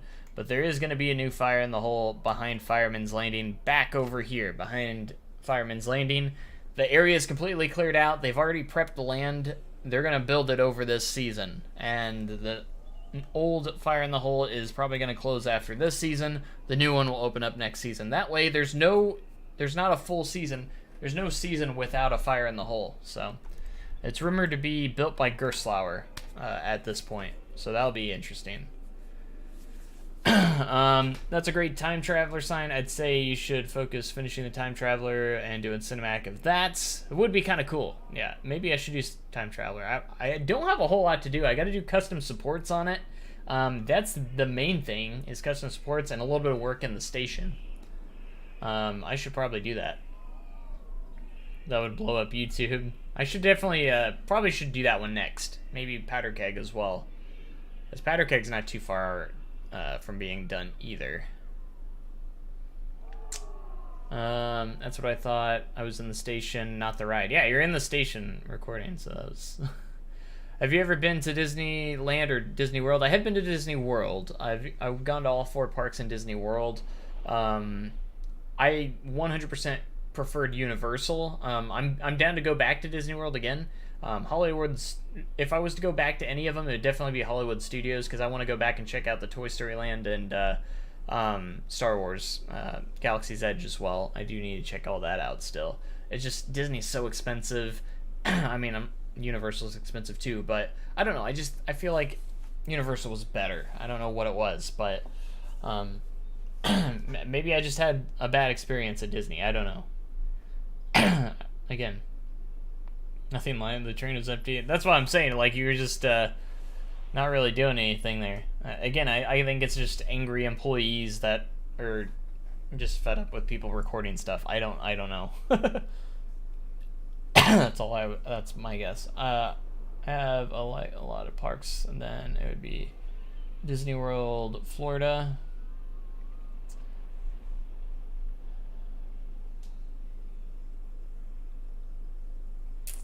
I like the old Fire in the Hole. Me too. It's one of those classics, no doubt. But it's time. It's time. Its service life is over, man. It's just that building just is not up to code, and they're just trying to get it through this next season. I can tell you that much. It just needs to go. And since they know so many people how important this ride is to a lot of people, that's why they're doing a new version of it, to keep it living on, if that makes sense. And I hear the new one is going to be as close to the original as possible, from what I hear. What will they do? The rumor is that they're going to bulldoze it over and actually build a new train station here. So the train station would move from over here to over here, because the current train station has no queue line, and it gets crazy busy during Christmas and everything, and the line literally just goes down this path and goes down around the corkscrew path here, and it's going to be a new and improved train station from what I hear. They'll probably put it like somewhere right here, maybe retract this track a little bit, and it'll probably have a nice queue line and everything for the train depot, and that's what, from what I hear, is going to go on there, so that would be cool. What is your least favorite roller coaster you've been on? It would have been Main Streak at Cedar Point. Obviously, it does not exist anymore, so my least favorite that's currently operating is Ninja at Six Flags St. Louis. I hate that ride. Every time I go, I always ride it just to go, oh, maybe it's not as bad as I remember. It's still pretty bad. I love Fire in the Hole. It's cool seeing the old track before they shortened the track. That's true. It used to be a lot longer. I never got to ride it when it was longer. I think that was way before my time. It's kind of a weird thing for 14-year-old to be into. It's not weird at all. I got into a lot of classic stuff myself, so definitely not weird. I thought I heard RMC for Fire in the Hole 2.0. Did they switch to Gerstlauer recently? I heard RMC as well. Those are the two that I keep hearing. I hear that RMC had the lowest bid, which is why everyone thought that it was going to be RMC, but then right before the end of the season, I started hearing Gerstlauer again. So it's going to be RMC or Gerstlauer, and I hope they go Gerstlauer, because I think it would be a lot better. I feel like RMC would be kind of a mistake.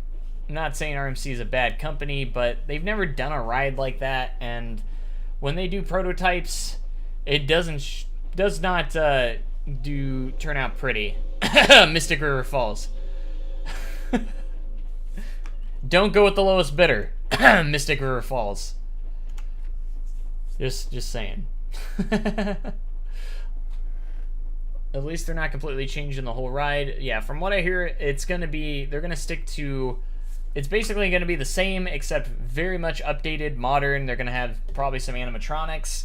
And I also hear a rumor that it's going to have a drop track as well. I don't know if that's going to happen, but that was the big rumor for a while, is that they're going to have a drop track in there. So I could see it. If it's Gerstlauer, I could see that. They could put one in there. It's moldy in the air, and the water from the splashdown has ruined the ride, just like Blazing Fury. It's probably very moldy in there, yes. I don't know the status on the splashdown on if that's really messed up from all the water. But I know that was an issue with Blazing Fury, so why it wouldn't be an issue on Fire in the Hole is kind of interesting. So maybe it is an issue as well. So who knows? Who knows how they're going to go about that. I wonder if they're still going to keep a splashdown on the last drop as well. That is true. RMC did do some retracking, but I think retracking is different from actually doing the ride from scratch. There you're just literally putting track on. They didn't do anything else. So, so yeah, that's one thing. That's the only kind of experience-ish that they have with that. Was the Outlaw Run area an expansion when it opened? By looking at the park here, it seems like it would have been. It was an expansion. So before Outlaw Run, there was a fence right here after the silos, just right here, and it was blocked off right there. So this all right here was added in 2013. So yes, it was a true expansion to the park and to the Wilson Farm area. It just expanded that pathward further back. So yes, my least is Screaming Eagle. It's just so janky, especially when you put the boss in the same park. I actually like Screaming Eagle. I think it has some really good airtime moments, but you are right, it is very janky, and I think that's why I kind of slightly like it, just because of how janky it actually is. I don't know, maybe it's just me, but I can see why people might not like it, but the boss is really good too, but I feel like the boss would really benefit from an RMC treatment. Some people might disagree there, but I think it would be an amazing RMC if the boss ever got RMC'd. I think that'd be a big thing. Used to be longer, didn't know. Gerstlauer is good though. Dollywood's best theme rides are Gerstlauer, and they rock. Yes. So I feel like Gerstlauer is the way to go, because SDC doesn't have a Gerstlauer coaster in the park. So I think it'd fit well. Dollywood's worked with Gerstlauer before, so I just feel like it fits. And from what I know, SDC's not in the best terms with RMC that much, with Outlaw Run and Lightning Rod having their issues. Mostly Lightning Rod, but is Flooded Mine still at SDC? It is still at SDC. It is. Speaking of Flooded Mine, I should finish it as well. From what I'm hearing rumor, after Fire in the Hole is done, all that project's done, I do hear that Flooded Mine is going to be the next to go. But that's just a rumor at this point. Don't know if that is true, but that is a small rumor going around that Flooded Mine will be the next one to go. RMC's control system can kind of suck sometimes from my observations. It also sucks working at RMCs because you have to pull those darn bars up every single cycle, and it sucks. It's very much the most physically demanding ride on park. That's why no one wants to get cross-trained there.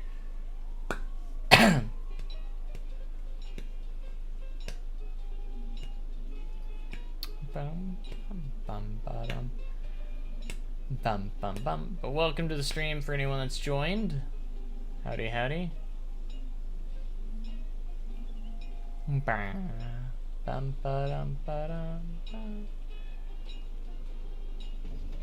I like wooden coasters when they are a little rough because it adds to the wooden coaster feel. Yeah, it's not a wooden coaster if it's not a little bit rattly and such. Not rough, but rattly. A little rattle to it. A little bit of that fun little rattle. I think I think people get roughness confused with a few other things. Have you seen the Dollywood 2023 Family Coaster leaked blueprints? I have. It looks like a mock, but we shall see. Excited to follow the construction myself. My prediction is a mock extreme spinning coaster. That's what I've been saying. Moving those restraints take arm strength. I use my entire body it's so much easier. Instead of just using your arm, I use the whole weight of my body to pull them up, and it works like wonders for me. It gets me through the day. But when you have those slow days at Outlaw, they can take a toll on you. That is for sure. It doesn't bother me a whole lot, but a lot of people do not like it at all. One of the easiest rides to run is Time Traveler because there's no physical demand anywhere. You don't even check restraints. All you do is push the button to check the restraints. So they have these little green buttons. You push it once, the bars come down automatically, and then you push it and hold it again, and the bars pressurize and actually push up on themselves. And if they come up, obviously there's an issue. But after a certain period of time, it'll go back to a slow flash, push and hold again, and then they fully lock into place. So Time Traveler's restraints are interesting because they are self-checking, which is interesting. And I think it was kind of Mock's first time doing that as well. It was kind of a prototype system, and it definitely showed because it actually slowed us down a lot for a lot of reasons. Not exactly sure, but probably my least favorite coaster I've been on is the Candy Cane coaster. I've never heard of that. Where is that? Candy Cane coaster? Theme park crazy, but the water pump got unflooded mine as second scariest water animatronic of all time. Is that like a recent video, the Theme Park Crazy? I haven't watched many Theme Park Crazy videos in a long time, or in a while. I watched one about a month ago or something. I can't remember what it was. But the flooded mine as the second scariest water animatronic. Interesting. Manufacturers like B&M and Mach are just so far ahead in terms of reliability and throughput. All that enthusiasts don't understand that when they are like RMC, make all absolutely. So I agree on Mach to a certain point because that first year of Time Traveler was absolutely awful. It was plagued with a lot of downtime. And I know it was the first of its kind, so it kind of gets a little bit of a pass. And ever since the first year, it's gotten a lot better. And the reliability on Time Traveler obviously is 100 times better. And I will tell you right away that Time Traveler opened up way too soon. It was not ready to open when we opened it. SDC definitely rushed the opening of Time Traveler. The ride was not ready to open. It had so much downtime and so many issues its first few weeks. Another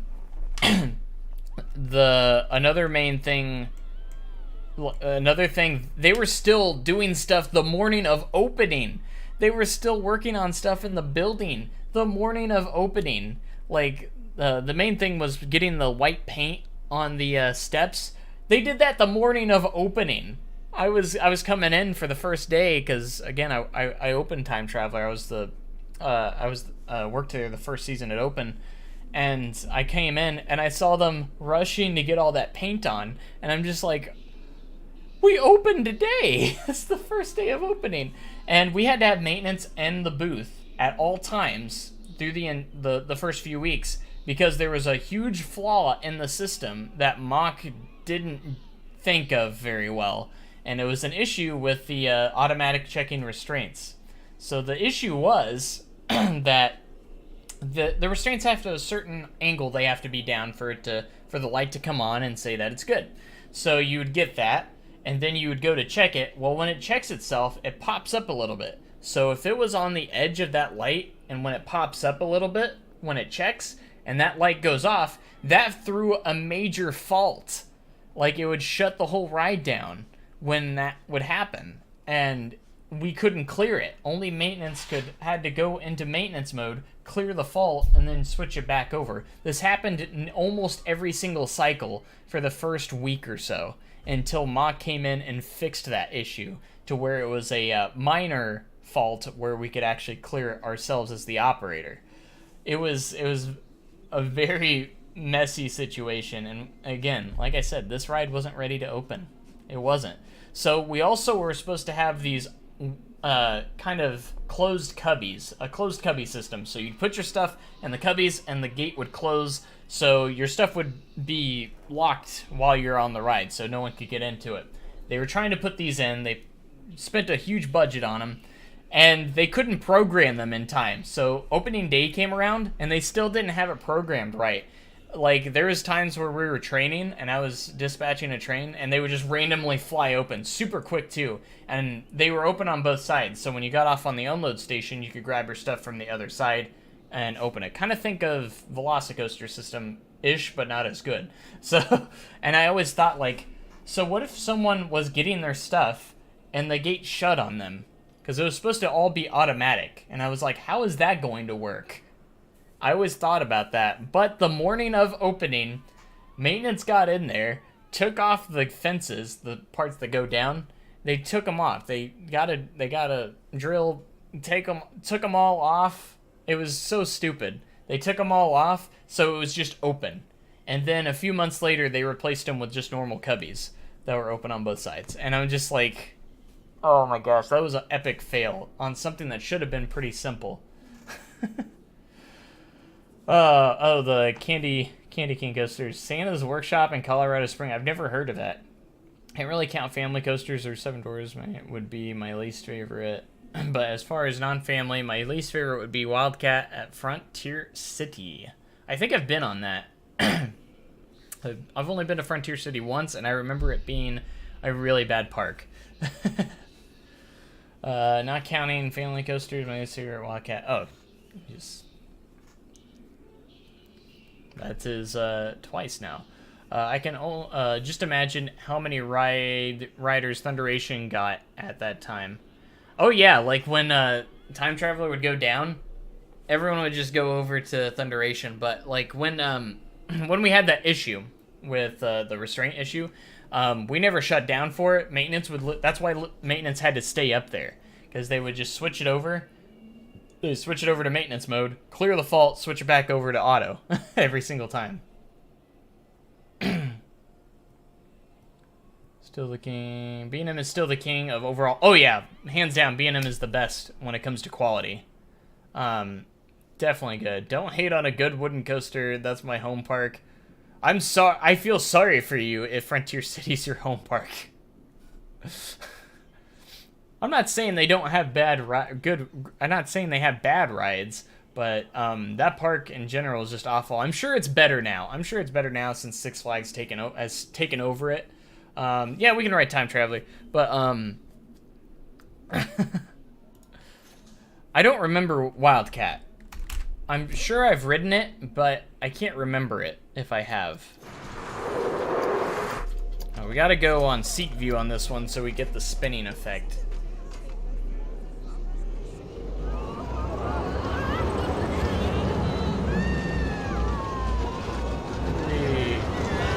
Am I a Cobra K fan? I don't know what that is, so I'm gonna guess no. I have no clue, so I'm gonna guess I'm not.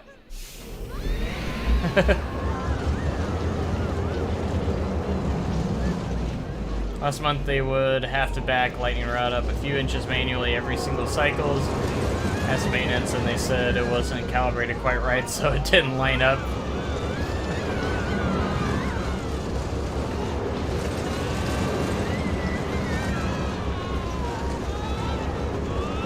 Second launch.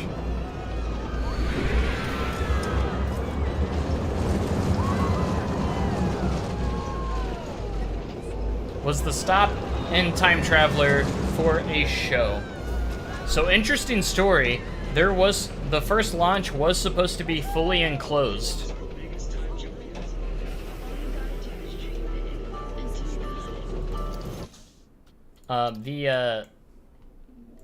Oh, Clocks by Coldplay is playing.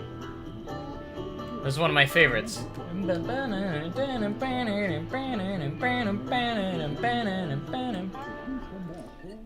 But Yeah, the first launch was supposed to be super like all enclosed.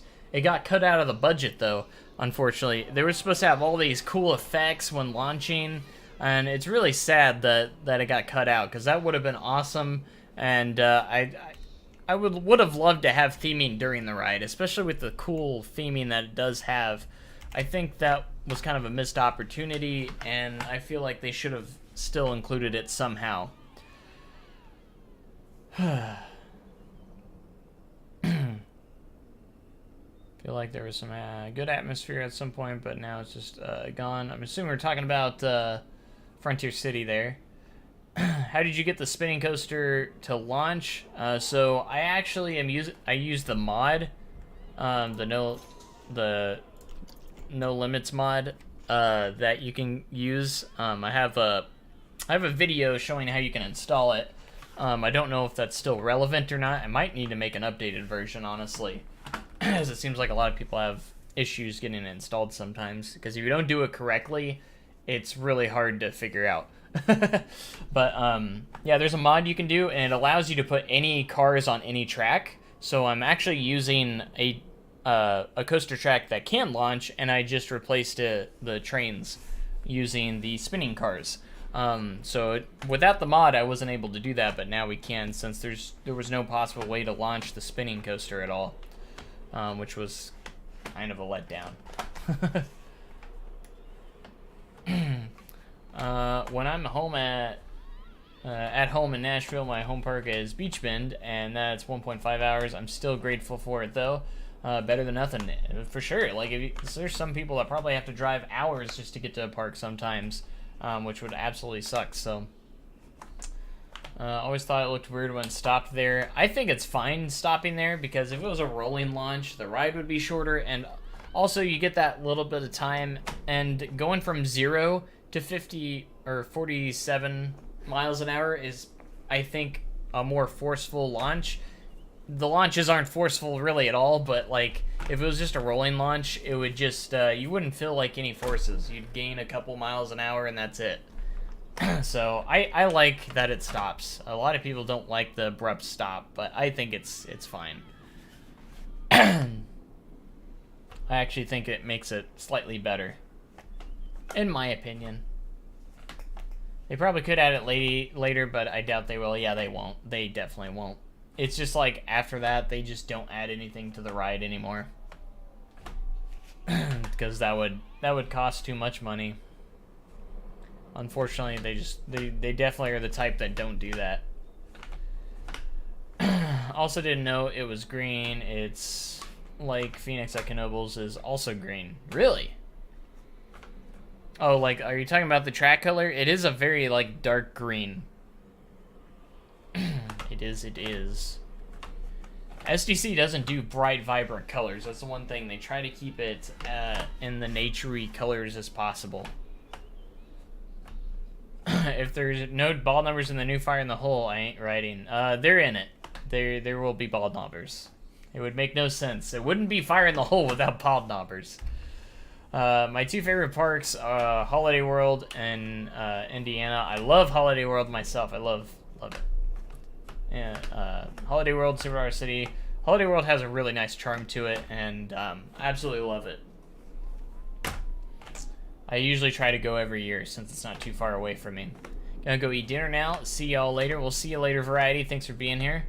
Wasn't that first launch supposed to have a themed tunnel? Exactly. We were just talking about it a minute ago, that it was supposed to have be an enclosed launch with all these cool effects and stuff, but it got cut from the budget.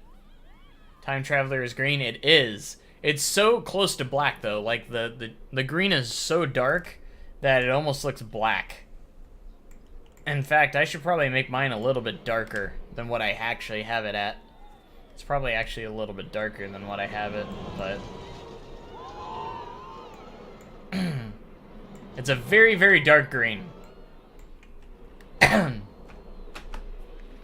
Best part of Time Traveler is the restraints. Very, very comfortable restraints. I love the mock restraints. The over-the-shoulder lap bars are some of my favorite restraints, and I think all coasters should have them.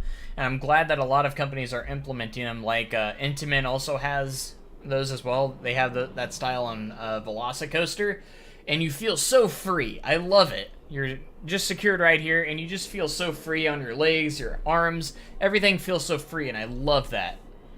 Time Traveler Cinematic coming soon. I need to, it seems like a lot of people want the cinematic, that to be the next section I should finish.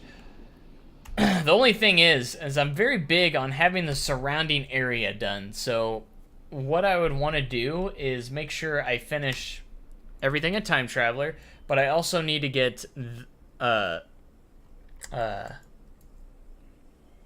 Hollow Theater done, because obviously that's going to be in the background, and fill this all up with trees, and then I'd probably want to get a little bit of work on Thunderation. That way, when I do the cinematic, the area around it doesn't look unfinished. I want it to look, I want it to look finished when I do those cinematics. So the surrounding area needs to be pretty finished as well. There's a couple of bit in the distance on Outlaw. You could obviously see some unfinished areas, which is interesting. So.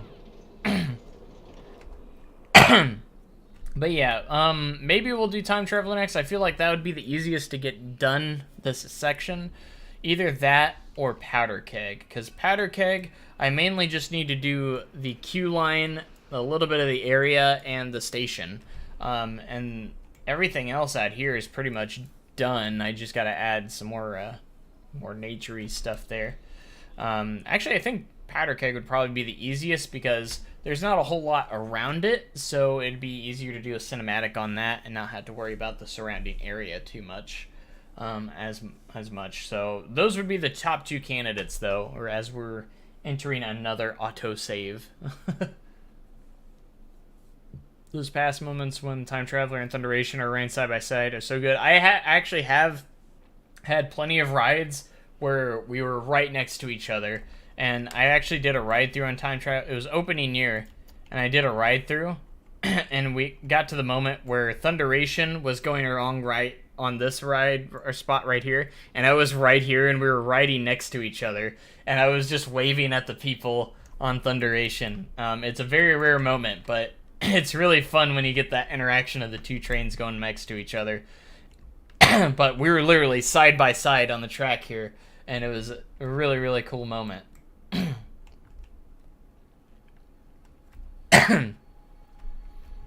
Do you remember my first ride on Time Traveler when it was done? I was in disbelief. Time Traveler is a good ride. I hope to see more Mach Extreme spinning coasters because they are really, really awesome rides. There's only 2 of them in existence right now, and this is the only one in America. So hopefully, I'm hoping that Dollywood is getting one as well, because with the leaked plans from them, I think it's going to be a Mach Extreme spinner based on everything we've seen. They say it's going to be a family experience. Yes, that is what Silver Dollar City advertised Time Traveler as well, that it is a family coaster. And I would kind of agree with that. It's not your typical family coaster. It's more on the extreme side. Obviously, it has inversions, but it is such a tame ride. It's not an extreme ride by any means. The most extreme part is the drop right out of the station, if you're in row 7 or 8 in the very back. So I don't think Frontier City's getting a Mach Extreme spinner. Sorry. It's crazy how great SDC's lineup is. Great SNS launch coaster, great RMC Mach Extreme spinning coaster, and the first indoor roller coaster. They also have, in my opinion, the best mine train. Yes, it is, in my opinion, the best mine train. Thunderation is. I would definitely agree with that. Thunderation is probably one of the weaker coasters in the park. However, it is probably the best mine train, arguably the best mine train in the world. There's some up there that could compete with it, but Aero Mine Trains, I think it's one of the best. The way it uses the terrain, that last drop is actually really good. And some people say Thunderation's rough. I don't think it's that rough, really. There was one a couple years ago when there's this really bad bump in the tunnel, it was really bad, and that was the only time it was rough, in my opinion. But I think I might get off here though because I'm losing my voice, and I kind of just wanted to do an introductory to get back onto the channel again for you guys. I know I didn't really work on anything in the stream, but I just kind of wanted to see you guys again, you know? I could see King's Dominion get an extreme spinner. That would be cool. I need to get out to King's Dominion really bad. I gotta go ride I-305. I feel like that would be one of my favorite coasters if I rode that. For sure. Alright, I'm gonna go ahead and save this. But man, my throat is like... Plopsaland, I hear, is a more extreme version of a mock spinner. Definitely, for sure. Ride to Happiness is definitely a little bit more extreme than Time Traveler. And it looks really, really good. Good to see you. It was good to see you guys as well. I need to ride El Toro myself. There's so many coasters I need to ride. So many. So many. Flooded Mine POV. It's not really good. Fair warning. I need to do a lot more. This was a great stream. Well, I appreciate you being here. I know I didn't do much, but I love just interacting with you guys. Sometimes I feel like I should just do streams where I just talk to you guys. I've done a few of those, but but I feel like I do so much of that, which is a lot of fun. I love hearing your guys' opinions and coaster talk, because I really don't have anyone to hang out with when it comes to roller coasters and other enthusiasts, because I really don't have any other enthusiasts that are with me. Like, it's just me. Like, everyone looks at me and thinks I'm the nerdiest and just weird for liking coasters so much, and they get annoyed by me just talking about roller coasters all the time. And I'm just like, I'm sorry. I just love coasters and theme parks, man. I like fun. I just like fun. I do need to finish my my Pokemon series as well. That was one of the things I was actually considering on doing, but I kind of want to do this one first and just kind of get back into fun stuff. I'm kind of GP. Ain't nothing wrong with that. In my opinion, most people don't know what GP means when I say GP, and if you know what that means, you're not that GP. I only have 46 coaster credits. Hey, I was back in that at one point. I'm only at 108. You know, as much as I love roller coasters, I feel like my count should be way higher than it is. I'm only at 108. Like, the fact that I barely just hit over 100 not too long ago, yeah. Just mentioning iBox framing, people's eyes gloss over and go, what's that? Alright, let's exit back out to the menu.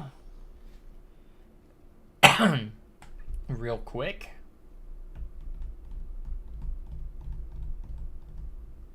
Bum bum bum bum. Bum ba bum ba bum bum bum. 108, wow. Yeah, that's nothing compared to like some enthusiasts out there. There's some enthusiasts that's over 1,000 and it's just crazy. Whoa. Hey-o. I'm at 12 because my fandom started during COVID. Hey, you guys start somewhere, like. But anyways, guys, thank you guys for joining. I'm sure you guys would love it, but maybe we can have a stream where I literally just answer your questions about working at theme parks, since, you know, that's my job and everything.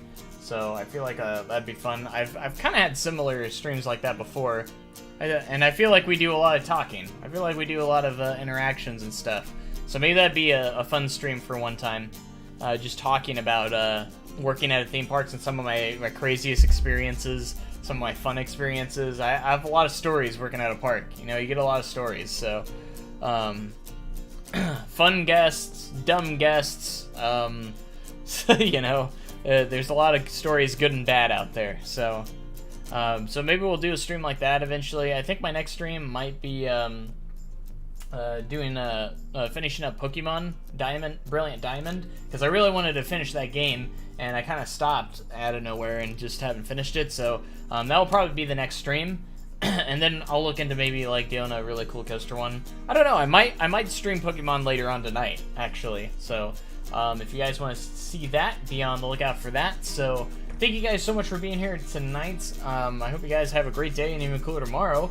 And we'll be back hopefully really soon. I plan on streaming a lot more again. So I plan on it. Hopefully it happens. I love that you guys are still here. It was awesome that we almost got, I think at one point we almost did 20 viewers at a time, which is still cool. So I appreciate you guys for sticking around and being patient with me. I love that you guys are patient with me. I really do appreciate it, because sometimes you just need breaks from making content sometimes. And as much as I love doing it, we all need breaks from everything sometimes. So thank you guys so much, and I will see you guys next time. I appreciate you guys. Thanks, and goodbye.